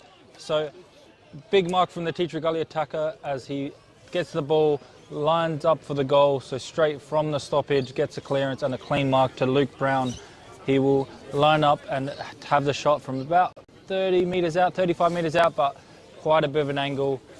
Right-footed though, however, so should be good for that. Really tough kick, made his name as a defender, of course, for the Crows. 189 games for Adelaide in the AFL. Goes in and does kick the first of this third quarter and the first for Gullies. They'll be happy to get the first one and extend their lead out a little bit. And yeah, like you mentioned, Luke Brown was a defender in the AFL system for many years, but I've seen him play in defence, I've seen him play in midfield, I've seen him play up forward. So I've watched Tea Gully a few times, and you never know where he's going to pop, but it's very handy to have that experience on the list, obviously, but also that versatility that he's happy to play wherever the team needs him to. Really tough day for Brown so far. I haven't really mentioned him or noticed him much, but he's one of those players, carries all the experience. He pops up when you need him, and a really tough kick from an almost impossible angle or an improbable angle, because he put it through, didn't he? And on the board, first goal for this third quarter. Spock needs to respond. We were talking at half-time and just before the break in that second quarter about how they've been a really good 1 or 2 quarter side this year in their matches, put together some really good patches of play, but have dropped out. Sign of a young team. Their top 6 is really good, but underneath that it falls away quickly. This game is still on to be won. 13 points. Marked by Tape. He's going to bang it back inside forward 50 once again. Strong fist at the front, but running himself under the ball and getting a bit of a clearing kick out. McCarthy, he's put it right on the boundary line and straight into the marquee down there. Sponsors Day here at Pertaringa Oval. 13-point gap. A little bit too far out to score for Cairnsdale, but he'll put it into a spot where they can compete. He went up early. The umpire's going to pay a fantastic free kick, even though it was a mark taken by Harley. The leap was unrealistic from Spittle. He got up, but he got nowhere near the ball. Yeah, he really flew that one. Really wanted the mark of the week. Wanted to be on between the posts with that Bianco mark of the week. And, of course, the Thirsty Camel goal of the week. If you've got any nominations for those, you can send them in. See the Adelaide Footy League Facebook page for more information. All games live on demand. Filming Footy YouTube. More live scores for you at 3/4 time. Ball's thrown in, out of side. As we see it, G. McKay's lifted in this third quarter. Only gone a couple of minutes. He's got a couple of touches. Loose couple of handballs and the kick lateral. Not sure what he saw. McGill has to chase after it, put his body on the line. Handball is quick. Takes a bounce. A little bit indulgent. Must see nothing ahead. When he goes to it, it's a one-on-one, but it falls short. At the toes of Stuart Rattray, who came all the way up the ground from the goal square. Picked up at his bootlaces and swung inside 50. Vrodos all the way home. Just offline. Nice counter-attacking footy from St. Peter's. It was a questionable lateral kick on back 50. It almost paid off. Long back to the middle of the ground. It falls to the back. Wilson's there. And picked up down below. Taken inside, looking for Cairnsdale over his head. But following nicely, it was Latham. He goes towards 450, playing in front where you should be. And Duncan gets protected. Or it might be a free kick going the way of Carter. It is.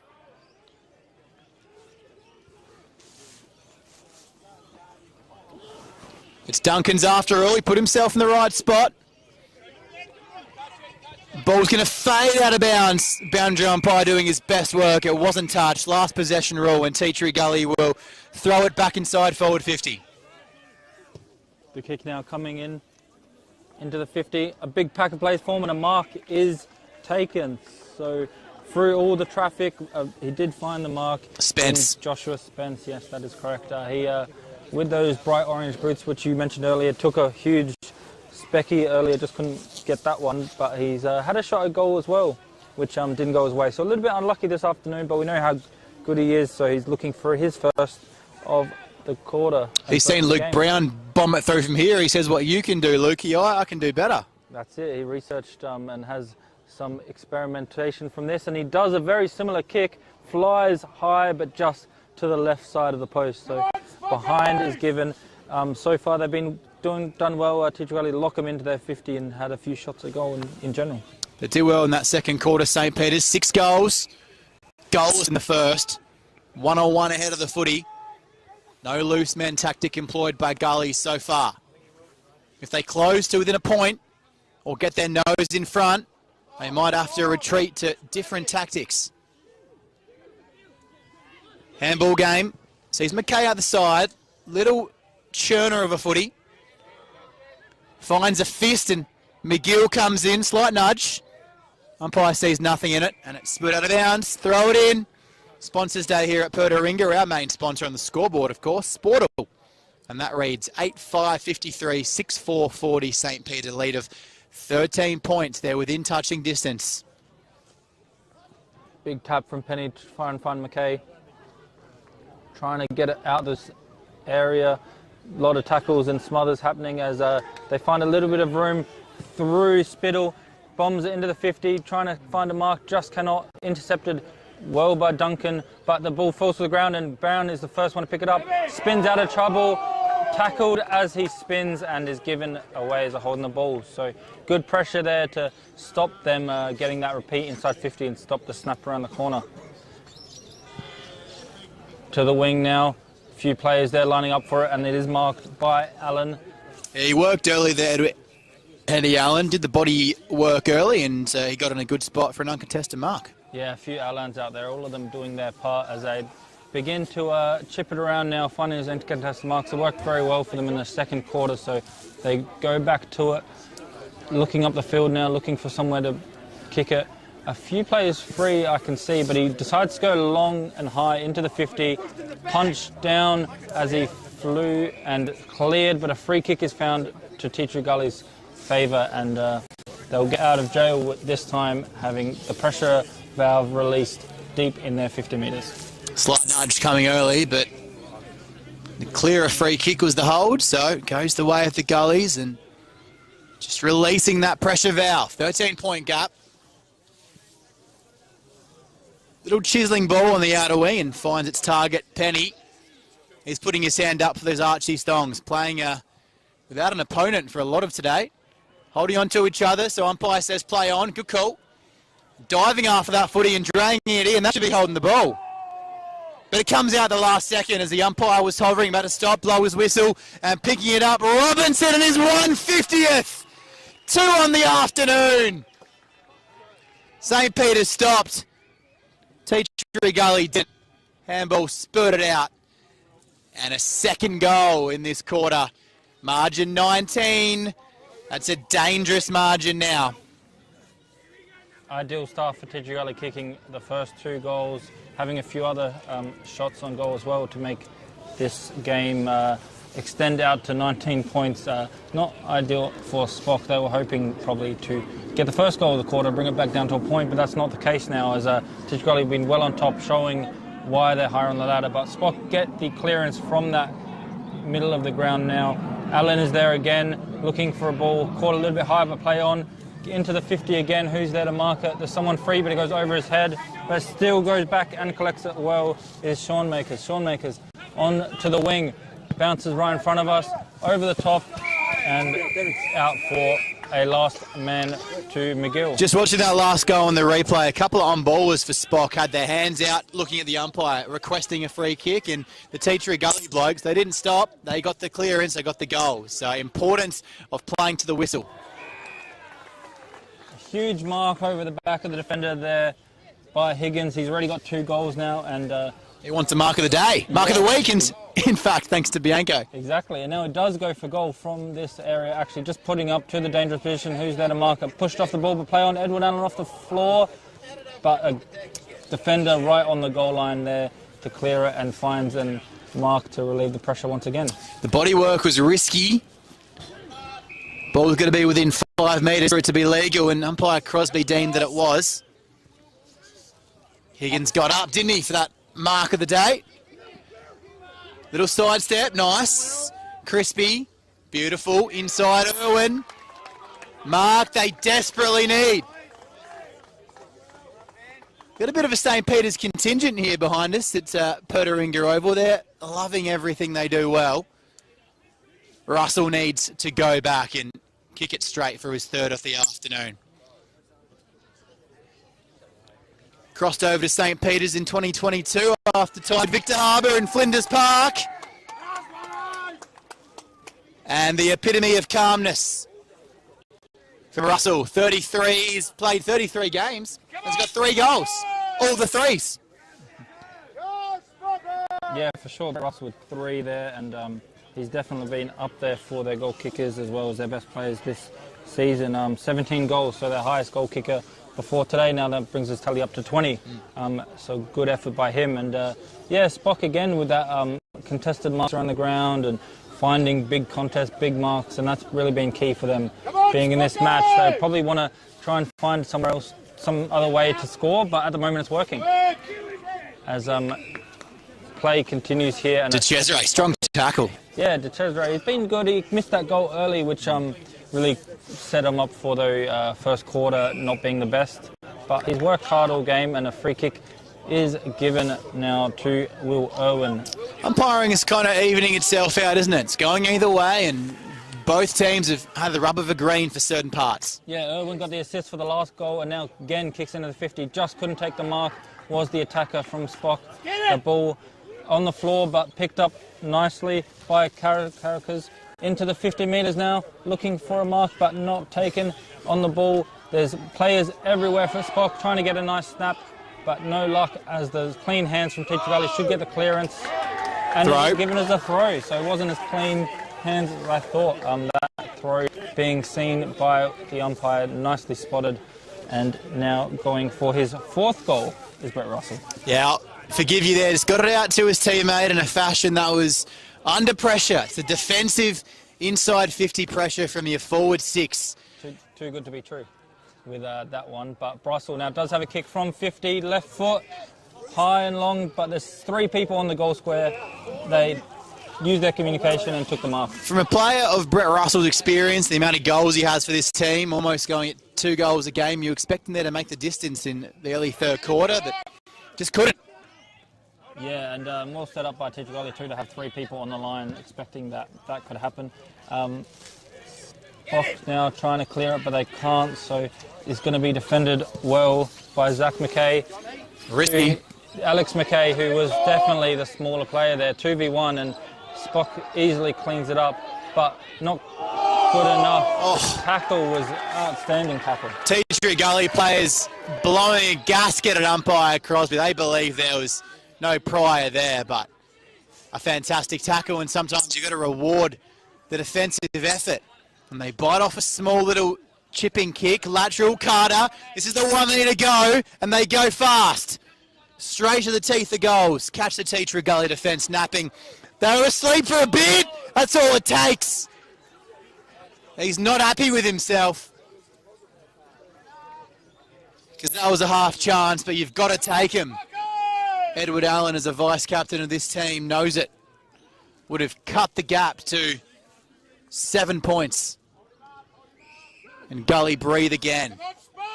Zach McKay. Left back pocket.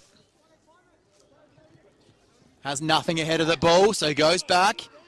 Just takes about 30 seconds off the clock, but we're mid-third quarter. Won't mean much. Nothing but a contest up the line. They've had equal numbers here. 2-on-1 as Johnny Reid just moves himself slightly under the footy, and it spills off hands, and that's all it takes. Harley, the Spock fans want a free. Players going hard at the footy though, and going at it. Will the umpire see here? He sees that he dived on it and he didn't get it out. Unlucky for Duncan, he made the ball the objective, but you've got to get it out when tackled. And loading up from 55! Brown goes bang. And he flies the coop. And I think on replay you're going to look at it, and as a St. Peter's fan you're going to be disappointed, but I think it was an excellent umpiring decision. He dived on the ball, and in that situation, prior opportunity doesn't matter. You've got to get it out. He didn't. Brown picked it up and went bang. And well awareness from Brown to play on and kick that from 50. Knew he can make the distance. No need to go back and line it up. Just took the momentum of his run and got his second for the quarter. Into the middle now again as they get the clearance. Teacher Gully once again moving it forward. A few players there. Robinson cleanly picked up off the ground. Handballs it sideways to create space for his teammates. Into the 50 now. Huge kick over the back of anyone. Penny's resting in the forward line. Could not get his arms free to get marked, but it falls down to Harley. Gets on his bike. Gets around one. Handballs it back to Penny, who runs around and snaps it like a small pocket player. Just cannot find the goal on that occasion. Just had a quick look of that replay of that Brown goal, and just as I suspected, so the player jumped on that footy, Duncan, and when you jump on it, when you're on the ground and you're tackled legally, you must get it out. So unlucky because he made the ball his objective, and Luke Brown was the tackler.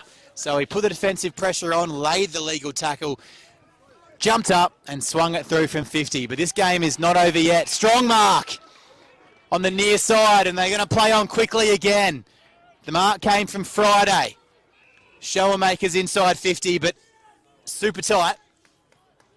This will take all he's got go to your tape. We've seen a couple of goals go through from this spot. Brown.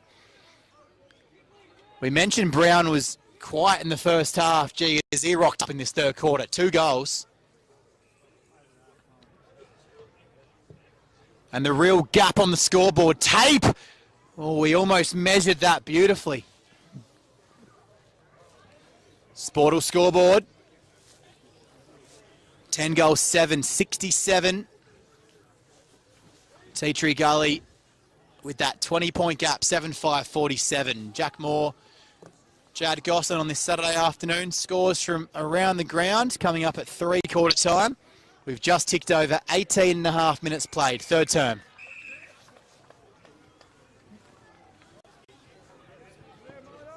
The ball out here on the wing, just waiting to get the ball back from the crowd.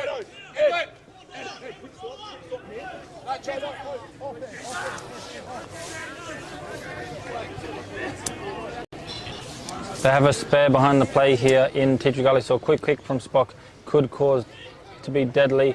They do, however, take their time with the kick, gets the players back and back onto a one-on-one. They find a few good contested ball here to get some big tackles, and umpire will throw that one up right in the middle of the ground on the edge of the centre square. Unlucky for Spock. I don't mind that call though. He spun right into the tackle. Tap down now as Tea Tree Gully do find a few handballs, but this one is paid. Advantage is paid by Braden. Braden into the 50s, free by himself. That advantage play caused the defence to be not as organised as they would have hoped for, and a mark has been taken there by Latham, who already has 2. Unlucky for Spock. There was definitely a high contact free for them, but the umpire on the wrong side of the play saw the next one. It's always the way, isn't it?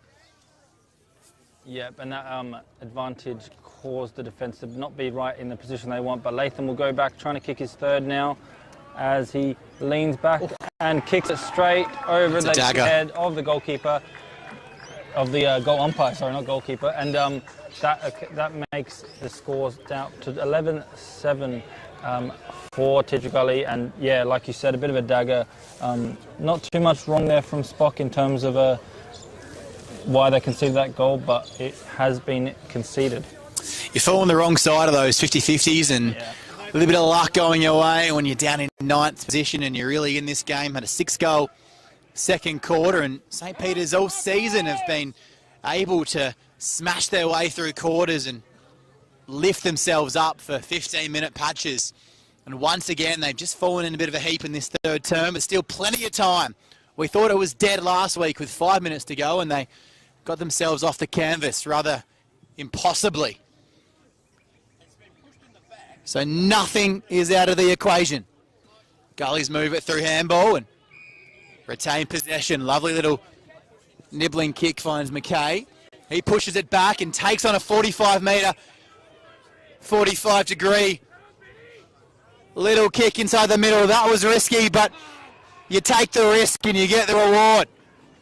Personos, first goal in the opening term. He likes the look of the big sticks from there. It's just fading across the face. You could see it as soon as he marked the ball, he was going for home. Risky kick to go through the middle like that, but it paid off with the... If you execute it, then nothing's risky if you think about it like that. They really took the game on and executed all their plans and had the shot on goal. The scores are mirrored now, aren't they? 74-47. You spin them around, have a draw, but there's a lot of work for Spock to do before that's the case. 11-8, Tea Tree Gully 74, Spock 7-5, 47. Sportal scoreboard, 27-point gap. It's getting towards that time where the next goal needs to be in a blue jersey. Ball and players flirting with the boundary line like speed dating, but it's come free.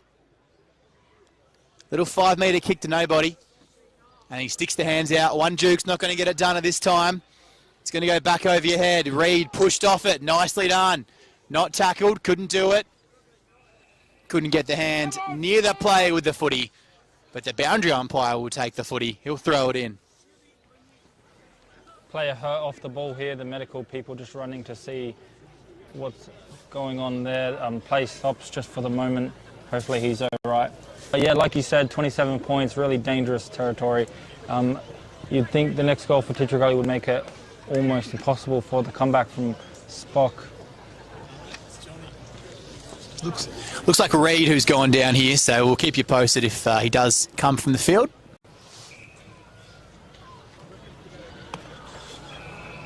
He's up again. Yeah, good to see him up, and they can resume on the wing furthest from us, and but right in front of all those cars. Plenty of Teacher Gully fans here, sitting in their cars. Maybe they're a bit cold, which is fine. I kind of wish I was indoors. That'd be very, very handy right now. But we are here, winter footy. Love to see the winter footy as the play continues and goes for another throw. Got a bit of a stoppage and a bit of a lull in proceedings. We'll just bring you up to date with a few scores from around the grounds. And Prince Alfred have put a gap on Broadview, leading by 55 points now. Glenunga have done the same, up by 66 against Old Ignatians. And a live score from Sacred Heart coming your way as Port District have finally got themselves on the board. They've got a goal in the third quarter. But Shock lead by 3 points at three-quarter time. Alex McKay runs away from the contest and kicks it into the 50 now. Who's there to mark it? Personos tries, cannot quite get there. And a free kick is given to the defender. So again, the pressure is relieved here with that free kick. About time if you ask the Spock supporters behind us. Yeah. Nice kick. Always want your team to get the free kick, but that kick is nice, right through the corridor, and now it goes wide. Just extended away from the player there, but does well to collect it and get the ball forward. It could have easily let that one roll out, but didn't. But the cut off, but a huge tackle from behind. Stuart Rattray. From the big guy to run after the defender who was running away from his own defence. He picked him up like a beer in the drip tray, didn't he, Stuart Rattray? And goes quickly into the 50, looking for the mark on this occasion. Does not fall as they try and clear it here, right next to the boundary line. Nearly went over the line, but just didn't. Bredden picks it up, tackled big, and smashed into the ground. And from that occasion, they found the mark inside 50. So that tackle causing the turnover, and a mark has been given. It's gone their way eventually, but that little kick in the middle of the ground, they decided to go straight down the guts, and then he came wide. I just don't know why you kick wide when you've already decided to go down the guts. Yeah, you need 5 goals to get in front. If you decide to go down the guts, you keep going that way, you don't push it wide, but they might get a reward. That's it, and Fahy now kicks it just to the left of the post, so behind on that occasion. Really needed that one. Unfortunately for Spock, couldn't get it. Yeah, they did go wide after going through the corridor. They already took the risk of going down the corridor, like, why come wide? Get your point, but they did well to keep it in play. Nearly could have easily out, but they did well to get the ball forward and have a shot, but really needed that one and could not get on that occasion. Yeah, strong effort from Michaels, who got across to make it work. Other side of the ground, Hamish Allen can't quite get there, lets him run away from him. Looks a bit puffed. Only the third quarter, cool day, no excuses. He's caught and must get a kick, did. Just in time. The alarm bells are sounding in defence. McGill got the handball away and the kick came out. It's taken on, foot race, near side. He's off, but the ball won't come back to him. And the Tea Tree Gully fans love that, and he ends up throwing it out when tackled. Taken down in a strong, forceful move. Umpire right there. Possible decision to reverse that one, but he elects to let him play. Free kick won by Napper. He's been super quiet, haven't called his name, and the ball finds itself on the turf. Spock fans, let us know what they think of that decision as Rodos was picked up, put down, and taken out. 20 out from goal, 20 angle. 20-degree angle, I should say, as I skip a word. Charlie Allen, he skips himself to the turf. Umpire picks it up, throws it up. Next goal of this game goes the way of Tea Tree Gully. You suspect there might be no way back for those in blue, but defensive efforts are strong and a nice little chipping hands, punching it through for a minor score. Sportal scoreboard, 4 straight goal margin, which we saw at quarter time as Tea Tree Gully rocketed out to a 23-point lead before being pegged back to a 7-point margin at half-time. Spock are capable of a big period and a beautiful patch. And Faye takes the mark. He got it on too quickly and the kick was intercepted. And it means Once you turn it over there, you're going to have plenty of free Teachery Gully numbers going the other way. The kick, McKay, or was it Persinos, turned it straight back over. That could have been an absolute killer going back the other way. Wide 101, strong. Lovely mark, Spittle, back in the side. 150th game coming up in a couple of weeks. McGill puts himself in the hole and gets up and tackles strongly. Gee, it's in the clinches, but a 27-point margin. Teachery Gully firmly in control. Umpire goes to work. He's taken immediately by Wilsden, not letting him go. Jaws of life clamped around him. 101s everywhere on the ground. Teachery Gully, you've dropped a loose man behind the footy, which means, well, you should have an extra player at contest. But it's coming out too easily, and Tape is going to swing it back inside.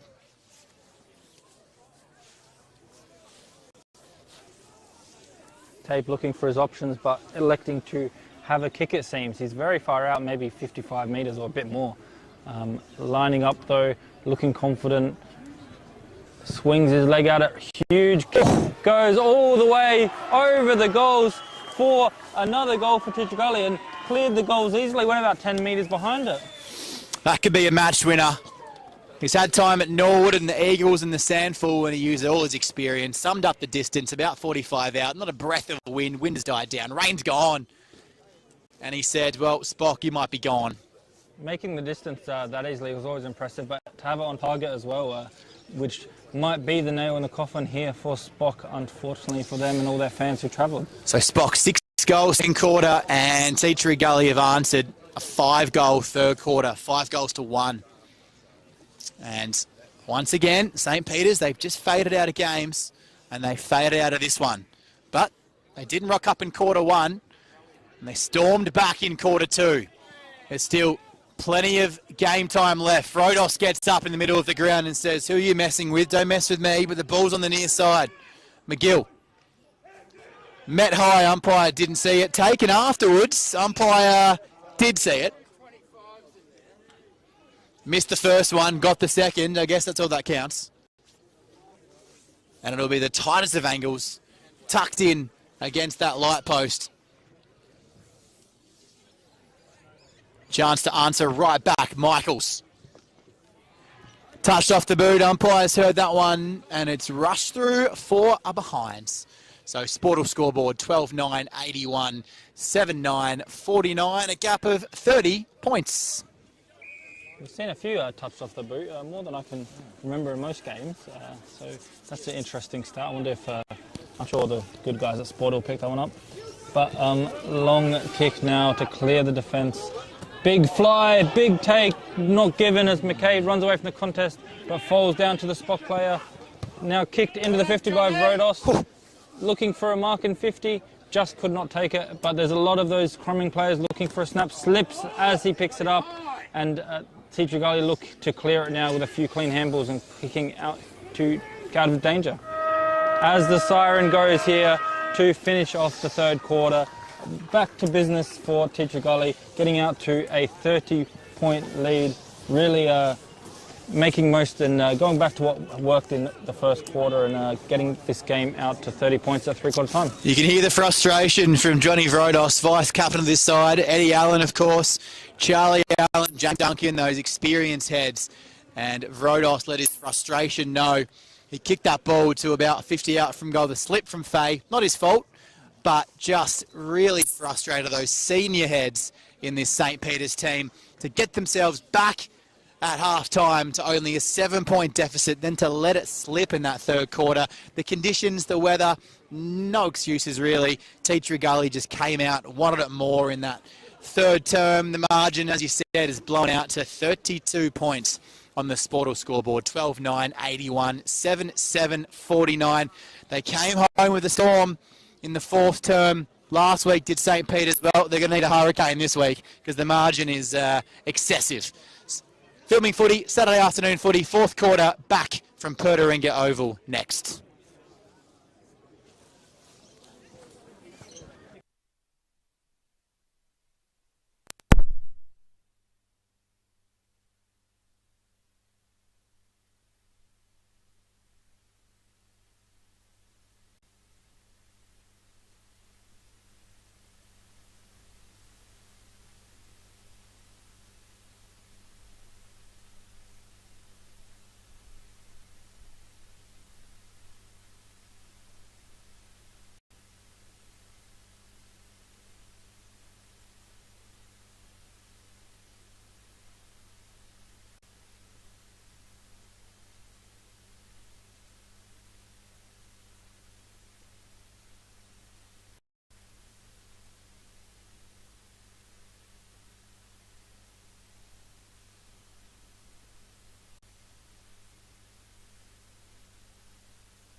Third quarter to forget for Spock, but a game which is not quite done. 32-point gap on the Sportal scoreboard, 12-9-81.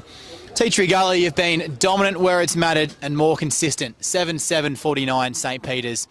They need a repeat of that second term with a couple more goals. Yeah, we saw they can pile on the goals, kicking 6 in that second quarter, so they'll definitely need a very similar and even bigger effort in that quarter. But we'll just whip around the grounds quickly, and Prince Alfred by 41. Shock by 11 points in a low-scoring affair. Anglanunga by 66. Jad Gosson. The ball now into the middle, kicked out of the air by Bakay, trying to find his teammate, and does on the wing, kicks it into the 50, and another soccer kick out of air from the defender this time, but doesn't go far.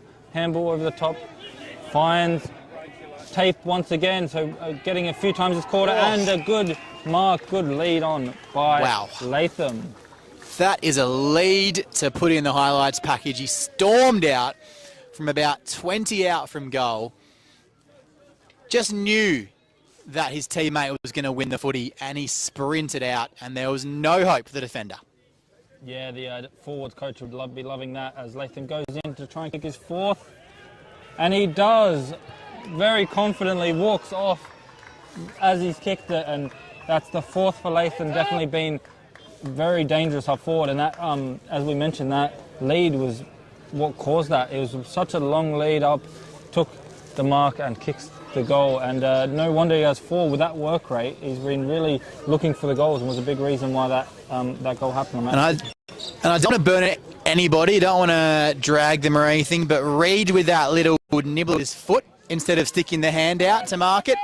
Even though you might not mark it, you might hit it off the hand and towards the boundary line repeat stoppage. Put the boot up, I don't know about that, and it led to a Teachery Gully clearance and a mark and a goal. Yeah, and it just shows the pace that they had. The Teachery Gully could not stick with him, as the defender could not stick with him when he started that lead run.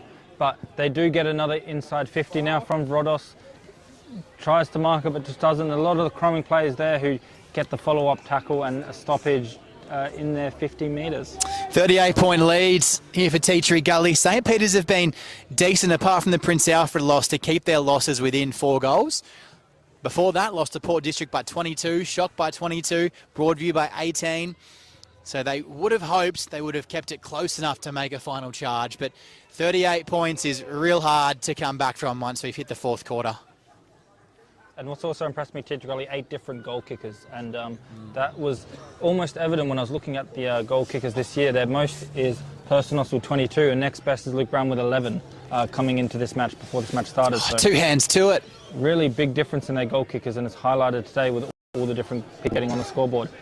As the ball is still congested and kicked up high, really high in the air, sitting under it to try and get the mark. Could not be happy, but a big tackle, and it's going to be holding the ball. So a bit unlucky, he only just grabbed the ball, not too much prior, but he given. He took him down strong in the tackle, and the motion did look quite dangerous. Umpire, not too sure about that decision, but looked like it was a clear free kick for St. Peter's. And when things aren't going your way, things aren't going your way, unfortunately, as they control the footy across the defensive 50.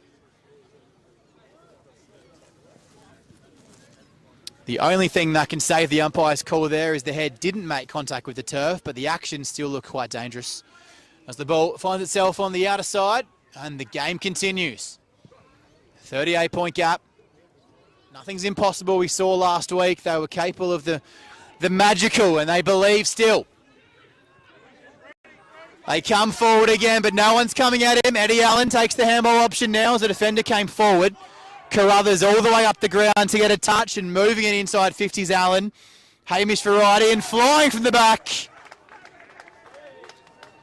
Made his own. Came down with it. And if there's any shot here, Stuart Rattray, the magic man, the game winner from last week, needs to find a little bit of magic. Plenty of time to play. Sometimes the floaters go through and sometimes they don't. and it doesn't appear to be a St. Peter's day. We did mention earlier, though, Jad, that after Glenunga next week, home match, they'll back themselves in to give themselves a real shot at that game, a trip to Old Ignatians, and then a trip to Goodwood, and a home match against Broadview. 3 really winnable games. Yeah, for sure, and they'll really be looking to make the most and use their strengths, which they did in the second quarter here today, and really try and get those wins, especially to move away from those relegation spots, which we know is a crucial part of the Adelaide Footy League. And also looking at Teacher Gully's next 5 games, they have already played Old Ignatians twice, as we mentioned, so no more Old Ignatians for them. They'll really be versing some more of the more difficult players in this division. They've locked in those 2 wins against Old Ignatians. Trip to Goody next week for Teacher Gully, a real 4-pointer to decide who makes that 5th spot as those top 4 positions look to be locked away. Had one arm held. I like to see umpire Crosby there coming in to assist the other umpire. The umpire in control didn't have a fantastic position. I thought that was going the way of St. Peter's, but umpire's seen something I haven't. It's bounced and coming in strong. He's leaving a mark on this one. If they can't win the game, he's going to leave a bit of body contact on the opposition. Vodos super frustrated by not only the scoreboard, but I dare say the umpires this afternoon. It's been a questionable performance, but they do say you can't blame them for the result, and it's been an inconsistent tale of a beautiful second quarter, but a disappearing act in the first and third. And he's run into trouble, and that should be one that'll make him smile. It is a pretty clear cut holding the ball. If that one went against them, well, I dare say they would have packed up and gone home. Yeah, big tackle by Russell. It's good to see him get that still ferocity. They get the 25 as well. I'm not sure exactly what that's for, but didn't really need any more help. Russell already got 3. It makes a 4 easily. Was probably already going to kick anyway. The extra 25 just making it 100% the case. But yeah, the tackling's been ferocious. St. Peter's. It's good to see a couple going against their way, and sometimes they are questionable. But good to see them not drop their heads and still go in hard for all the contests. There's plenty of time. We've seen the miraculous happen before, and we've ticked past, what's that, 7.5 minutes played. So we've still got a good 20 minutes left in this match. We've seen both teams disappear for certain patches. So if Teacher Gully decide this one's done and put the cue in the rack, and St. Peter's find a bit of magic from that second quarter, well, we could have a game in our hands very quickly. 31 points. Watching back on the replay, bit of abuse from Teacher Gully for that last 25-metre penalty. Handball going to nobody and taking in a strong tackle, but he got the possession away just in time. Wilson. Nobody around him within about 40 metres. He can take a bit of a Sunday stroll down the outer wing. He can find his target. It's gone through the open hands of Harley. But don't worry! Because when there's no pressure on you, a snap from the pocket is more likely than unlikely, and Spock got a much needed goal, but Teacher Gully cancelled it out. Sportal scoreboard restored to 37 points. They'll be disappointed with that one to concede right after their first goal of the quarter. But wonderful snap. Probably should have been marked by Harley, but good work from the defender to not always just stop and the attacker, sorry, to not just stop and wait for the mark to happen. He turned around and snapped it beautifully. Through the hands initially, but you don't see Lukey Brown playing a forward pocket role very often, but right place, right time, picked it up and cancelled out the goal that we just saw from St. Peter's. Forward again, the defensive 6 haven't stopped. Repelling yet another attack. Reed towards the outer wing. Taking it off him and trying to run through a tackle. It's not going to be good for Lillicrap. But you've got to appreciate the effort, the intensity, trying to take on those tackles, run through them. Spittle outmarked Allen. Nice little handball. Drew his teammate into the little give and go to Harley. And McKay running on. Persnos, so he hasn't had his best day this afternoon. Kept quiet. Peters have done pretty well there. Had 5 goals the last time they played, back in round 3. And just the 1 for Persnos this afternoon. Came early in the game. Locked into that forward pocket again. Scoreboard 14-9-93, 8-8-56. A pretty reflective margin from what we've seen. A brilliant second quarter from Spock. They look like the best in the comp in that second term. Just drifted away. Long clearing kick is a supporter decides he's seen enough and he leaves on the far side. Free kick going the way of Spock when the intensity is dropped right out of this one, but they'll clear nonetheless. Higgins.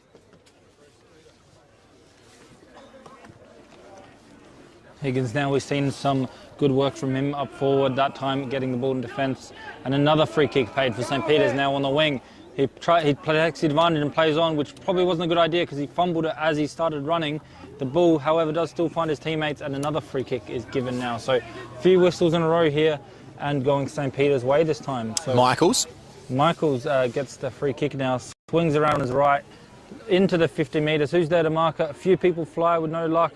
Ran away and rebounded. Round of applause for the first game of Hazelhurst. Yeah, the crowd are loving him. Definitely a fan favourite on his debut, and really helps them get it away from their defence. But St. Peter's do well to get the ball rebounded into their 50 through McGill, through Allen, a few of the names we've called a lot of today. Still pushing hard for their team, showing and leading by example. Didn't break the lines, but you've got to appreciate that 20-metre handball from McGill on the outer side, just trying to take territory. When you're down by this much, just got to get the ball moving forward of centre as much as possible. And didn't go his way, but you've got to appreciate it. Yeah, and McGill's done a lot of nice things, even stuff he won't even get a stat for. And definitely a smart player, high IQ player. The ball now just a stoppage on the 50-metre line of St. Peter's. They find a clearance here, high kick into the 50. Someone trying to mark it, sitting under that. Good luck. Goes out to Brendan, who swings a boot at it, which goes for a last man possession. So a bit of a messy play there to just widely kick the ball away, and they chip it quickly from that play to find a mark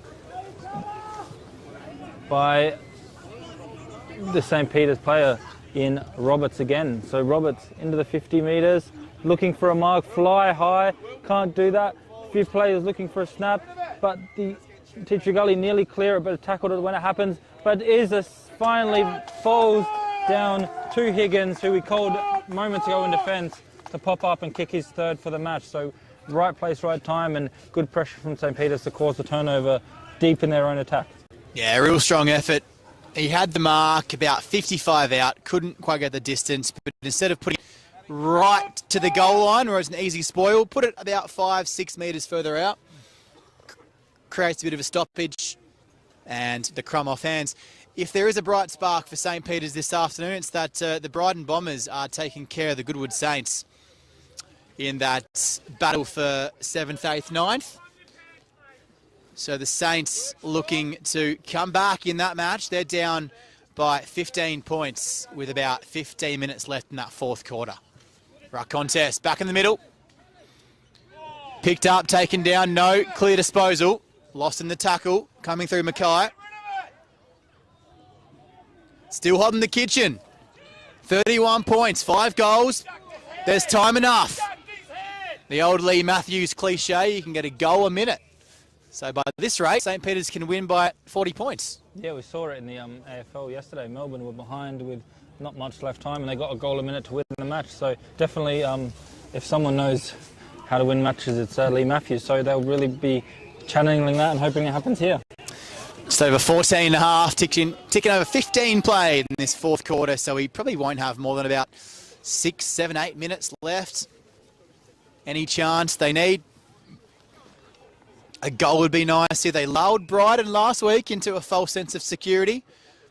Thought they had that match all locked up, the Bombers, and they stormed home 3 goals in 5 minutes to secure a win. It's going to be harder now. They need double that, but they've got double the amount of time. Handball out in the contest. Oh, he left it behind. Couldn't quite get the clear handball the first game. A bit of nerves in his debut. Come the way, he's taken afterwards, but nothing willing. Nice kick going inside forward 50, Hamish Allen. It's going to create another opportunity. He's putting his hands up for the Archie's Thongs. Jimmy Higgins spent time at Norwood between 2018 and 2021. 33 games, 26 goals coming into this one. Added 2 on that tally to 28. Can he kick his 29th and just breathe a little bit of hope in the Spock balloon?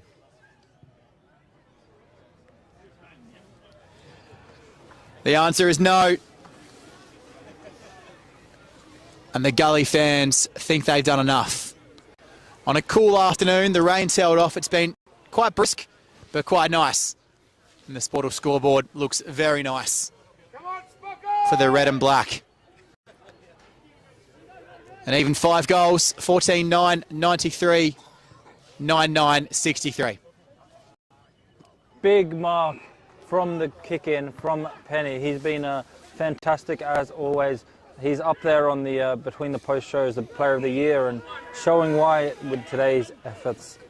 Chips it around now, goes wide into the middle and then back wide. Finding Sean Make as a captain, he'll be happy with his team's performance after the half-time. He plays on a bit too quick from that mark and is smothered by his handball is smothered, but it does fall down to Roberts again, who gets another inside 50. I've called him kicking in the 50 about 5 times, and it is a free kick here. So still alive for Spock. They do get another free kick. Bronx cheers from the Spock contingent behind us. They've been wanting a free kick all afternoon. They finally get one, and it might be too late. Yeah, they get one now, and it'll give them another handy shot at goal. So yeah, Roberts, I've called him getting inside 50s a few times now. He's really been instrumental in them getting goals. About 40 metres out. Quite an angle here, but he kicks it well. And straight over the head, he likes that one. Big celebration as he keeps his team slightly alive. Small glimmer of hope. And high fives all around. Really strong goal there by... Might have been Michaels. Yes, I believe so. I did recognise the hair, but there's a few of them with that hair out there. I was going to say, the hair and, yeah, look very similar. I think I called Rodos and someone else different in the first quarter, so yeah, not a hard mistake to make, that one. Michael's kicking his first, and a very important goal for Spock, keeping a small glimmer of hope alive for them to come back into this match. You're a generous man, Jad. I'm not sure how long these quarters go for, but you never know, do you? I made the mistake of writing Spock off last week. Yeah. With about 6 minutes to play and started being speaking very Summerelli of them. But with free kicks like that, and they're going to pound it inside 50 again, or are they? They've got to be complacent. Q's gone in the ruck slightly. Just falls on the right side of the boot, and the mark is taken uncontested, and inside 50 they go. McKay took the mark on the outer wing moments ago, and Persnos is having a bit of a fill-up, or it might be Brown. Putting his name up here for perhaps not best on ground, but certainly best in the second half. Was pretty quiet in the first, kicked 2 in the third to put a gap between the two teams. There's a bit of a silence and a bit of a lull and a calmness comes across Pertaringa over. This one to cancel out that last goal from Michaels. And give the supporters something to go home happy about, but it's not going to be just a minor score. Sportal scoreboard, 14, 9, 93, 9, 10, 69, 24 points, and the only way home is straight down the guts. And that's where they go. Can we have a miracle 2 weeks in a row? Michaels, oh, he's got glue on his hands. Stuck out the 2 jukes, hoping the ball would fall right there. It did. It's going to go back for an action replay. They've forgotten to update the scoreboard for Spock. It's 10 goals, 9. So they'll need 4 or 5 goals to go their way. They like it behind the goals. Michaels has gone back to back. And with 20 and a half played, they couldn't do it again, surely. Identical kick, that one, and I like that from Michaels. Knew that there's time running out, ran back to his spot and quickly, didn't take the full 30 seconds, really rushed that kick and got the goal. And yeah, I'm not too sure what's going on. Well, I was there last week, Judd, and I'll tell you what, I was packing up my bag and ready to go home, and they did something pretty special. They're going to need an extra goal because they're one behind back. That scoreboard is incorrect. It's 11-9, 75, so they're going to need 4 goals to hit the front. But with 20 and a half gone, quarters have been going roughly about 26, 27, 28. There's certainly time, but they're going to have to get every centre clearance, and Penny denies them. Push down, Persnos, right in front of the Spock bench. If this was the AFL, he might have given away a free kick for umpire dissent, as he had a bit of a spray at the boundary umpire. Yeah, he wasn't happy with that one. He thought he did enough to keep it in, but obviously the umpire has a better angle for that one. 21 gone. They're going to need a clearance here and a goal in the next minute to have any shot. They showed us last week they were well capable, and I don't know about you, Judd, but John Vrodos in a losing cause is putting his hand up for player of the game here. Yeah, I've really enjoyed his work. He's definitely one of those players that loves to come off the pack, and huge tackle there, as we see, holding the ball away from the ruckman. Just a ball up, I think, or it perhaps should have been okay. Holding the ball. That rule, of course, went out of the game a few years ago, where you grab the ball out of the ruck. It's not holding the ball, so. Oh, good. I thought I saw the umpire doing the on the ball thing, but I got a bit confused in that one. But the ball does go into the 50 of Teacher Gully, but straight out as McGill is pushed off the ball, but using the body well, and they get another inside 50 here and marked by Tyler Martin or Tape. I think it might be Tape, but he is right on the boundary line. Tape with 1 in the third quarter. Yeah, he already has a goal. So plays on quickly though into the dangerous position. Few players there, but the punch comes and it is a behind. Oh, can they go coast to coast again? They did it in the last Gully's behind. They're going to need to go straight down the guts, 1-on-1. There's no loose men here. It's going to come all the way to the back of that contest, getting up strong and wrapped up in a beautiful tackle as Higgins tried to get it moving, but he couldn't. Bit of a late greeting from the sun. Still pretty chilly and cool. We'll bring you all the scores from all the other Division 1 games as Vrodos goes again. He's been a one-man band and taken down in a bit of a dangerous fashion. McGill, umpire didn't see it that way. Higgins goes, but beaten by a spinning Teacher Gully man on a bit of a lazy Susan, and coming down towards the goal face. Latham picked up. Across the face. Love that little spin move on the edge of 50. That was Robertson. Delicious, to quote a famous commentator. It's the only word that came to mind. Allen has put the cue in the rack. He didn't want to injure himself there in that tackle attempt. It's gone inside 50 and Latham's taken the mark. Chance to put some cream on top for Teacher Gully. A pleasing afternoon, but not one that's come without a scare or two. Yeah, for sure. They've really had to work hard for this, for these points, and it's good to see that they will get these points for them. It's really important. They haven't been the best form recently, but really done enough in the first and quarter to set up the match, and from there they've been ahead the whole time. Sole goal kicker of the fourth quarter. Latham's got 4. Oh, he could have had a handful. Putting his hand up with Archie's thongs. If you look at his contribution of 4 goals, well, the margin is very similar. 14-13, 95, 11-10, 76, 19-point gap. Without Latham, it would have been a St. Peter's win. Very simple, I know, but you've got to look at it that way sometimes. Booming boot goes forward from Spittle. He puts the hands out and says, boys, get on the end of my kick, will ya? Playing in front, Irwin, he's done well today.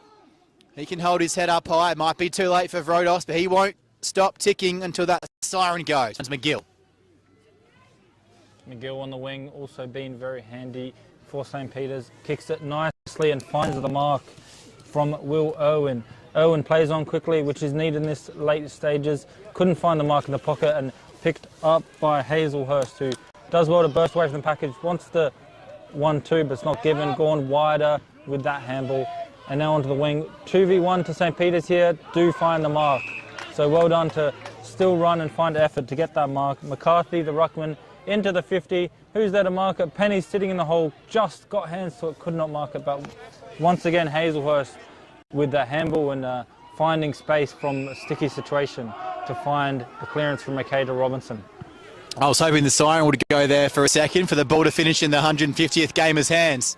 Yeah, Robinson been good in his 150. With the inside 50, the kick after his, caught high in the 50 metres. So that will be another shot at goal for Lukey Brown. I'm just writing his name down on my goal scorers for the fourth quarter right now, because I don't think he's going to miss this. I wrote a goal next to his name earlier when he had the kick, and that was a mistake by me, so we'll see what happens. So what you're saying is out on the full, it's coming up. This is a much easier shot though. The other one was on the boundary line. I just put a name down. I don't know why. I thought he could have done it, but this time is a much easier kick, and I kind of agree with you. He's taking his full 30 seconds like there's a shot clock at Adelaide Oval, isn't he? He's going back. He's just sapping up the love. The Teachery Gully crowd love him. A Teachery Gully Junior. He's come back to where it all began. And Lukey Brown can sign off with a kiss. It's a lot better than signing off with a miss. 100%. And 4 goals for Brown really been a big reason why they got away to this lead in the second half. Been pushed up forward. I think he was more on ball in the earlier stages, but since he's been up forward, been devastating. All 4 of his goals in the second half, I believe. So been very impressive in that stage, and did get that goal with a free kick, but it was just hard work to get in that position. It's funny, we've ticked over 27 minutes, so it turns out there was time for a miracle, but just not good enough on the day. Second quarter was brilliant from St. Peter's.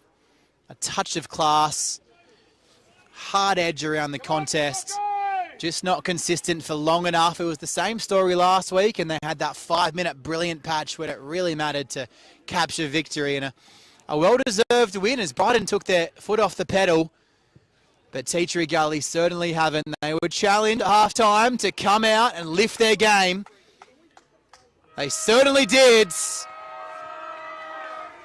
And a sponsors day here at Pertaringa Oval. They go home happy. Teachery Gully secure their grip on 5th position, albeit unconvincingly. The only thing left to be confirmed is the margin.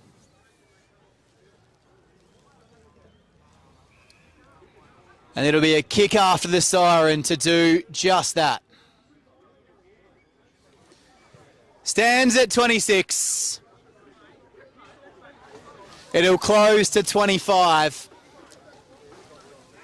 The margin barely matters now, but it might matter come end of season. We mentioned during the call that St. Peter's have been slightly irrespectable in terms of their losing margins.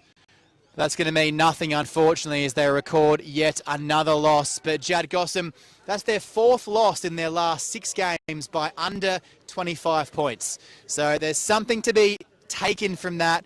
And with matches against Old Ignatians, Goodwood and Broadview in their next 5, and that second quarter burst, there's definitely something to be taken from this game for St. Peter's in their quest for survival. But on the other hand, it was a day to celebrate. Sponsors Day for Teachery Gully. A 3-quarter effort, it's good enough for a win. Yeah, big win for Teachery Gully. I think they really needed that, and it wasn't easy, as we mentioned. They had to really work for it, but they stuck to their the keys of the game and really got the victory they needed. And to go back to St. Peter's for a second, like you said, yeah, losing a few by under 25 is a bit of a sign of positives, and we do know they're a young team. We're speaking to some of the supporters actually at half-time. They mentioned how they lost a lot of experience this year, and yeah, a couple of their players were really good around the grounds. We'll get to the best players in a bit, but looking at the goal kickers real quick for Teachery Gully, 4 goals for Luke Brown, as we mentioned, 4 goals for Latham, who was very handy all across the day, 2 for Robinson and 1 for Personal, Spence, Tape, Cansdale, Spittle and Harley. So many different goal kickers and really spread out the attacking side of the game. 17 behind for St. Peter's as well. It's going to be something on a pretty windless afternoon with not a breath of wind for most of this match, and the rain stayed away. That comes back to bite them. If 3 or 4 of those points were goals, we could be staring at a very different story. We'll go quickly around the grounds, and Glenunga have piled on the goals against Old Ignatians. They're out to a 117-point lead late in that fourth quarter as both teams leave the oval, and the debutant for Gully had a pretty good first game. I talk about, of course, Jack Hazelhurst and the sponsors. Give them a lovely round of applause, and there's definitely some travelling support for St. Peter's wherever they go. They're a proud club, and they'll be looking to survive this year in season 2023. Back to those scores around the grounds. Prince Alfred by 70 points against Broadview. So they kicked away massively in that second half, and it was Sacred Heart who got the win eventually against Port District in a very low-scoring affair, 47-11 late in the fourth quarter. We'll bring you that Goodwood, and Bombers score. Brighton ended up winning by 19 points there against the Goody Saints. So a pretty good win for Brighton. So we'll go through it again if you didn't hear. So Bombers 74, Goody 55. So Brighton won by 17 points. 19 points in the end there. So Broadview was smashed. They got done by 70 points against Prince Alfred. Old Ignatians lost by 117 points to Glenunga, and Sacred Heart by roughly about 40 against Port District. So there we go. So we'll move quickly ahead to our best players on the day. And Jad, you were watching Gully quite closely, I believe. Yep. Who'd you have as their best 4 or 5? For sure, it's not easy always to look past the goals, but they got Luke Brown and Latham with 4 each is always very impressive. Some of the other players I've liked Robinson around the ground. He did some nice things. We saw him do a nice spin, which was impressive. Kensdale early really set up the game. A bit quiet in the second half, but still a very impressive effort from him in the midfield. Cody Tape really lifted in that last quarter, and I think he was a really much big part of that. And of course, Blake Penny, can't go past him. Indeed, and on the St. Peter side of things, Rodos, Duncan, Higgins, the names are there again. Both Allens were fantastic. A lot of their younger blokes, they had a quiet game, which is what you might expect going away from home. If you want to know who got the best on ground, then tune in to Between the Posts during the week on the Adelaide Footy League Facebook page. Tom Javor will announce it.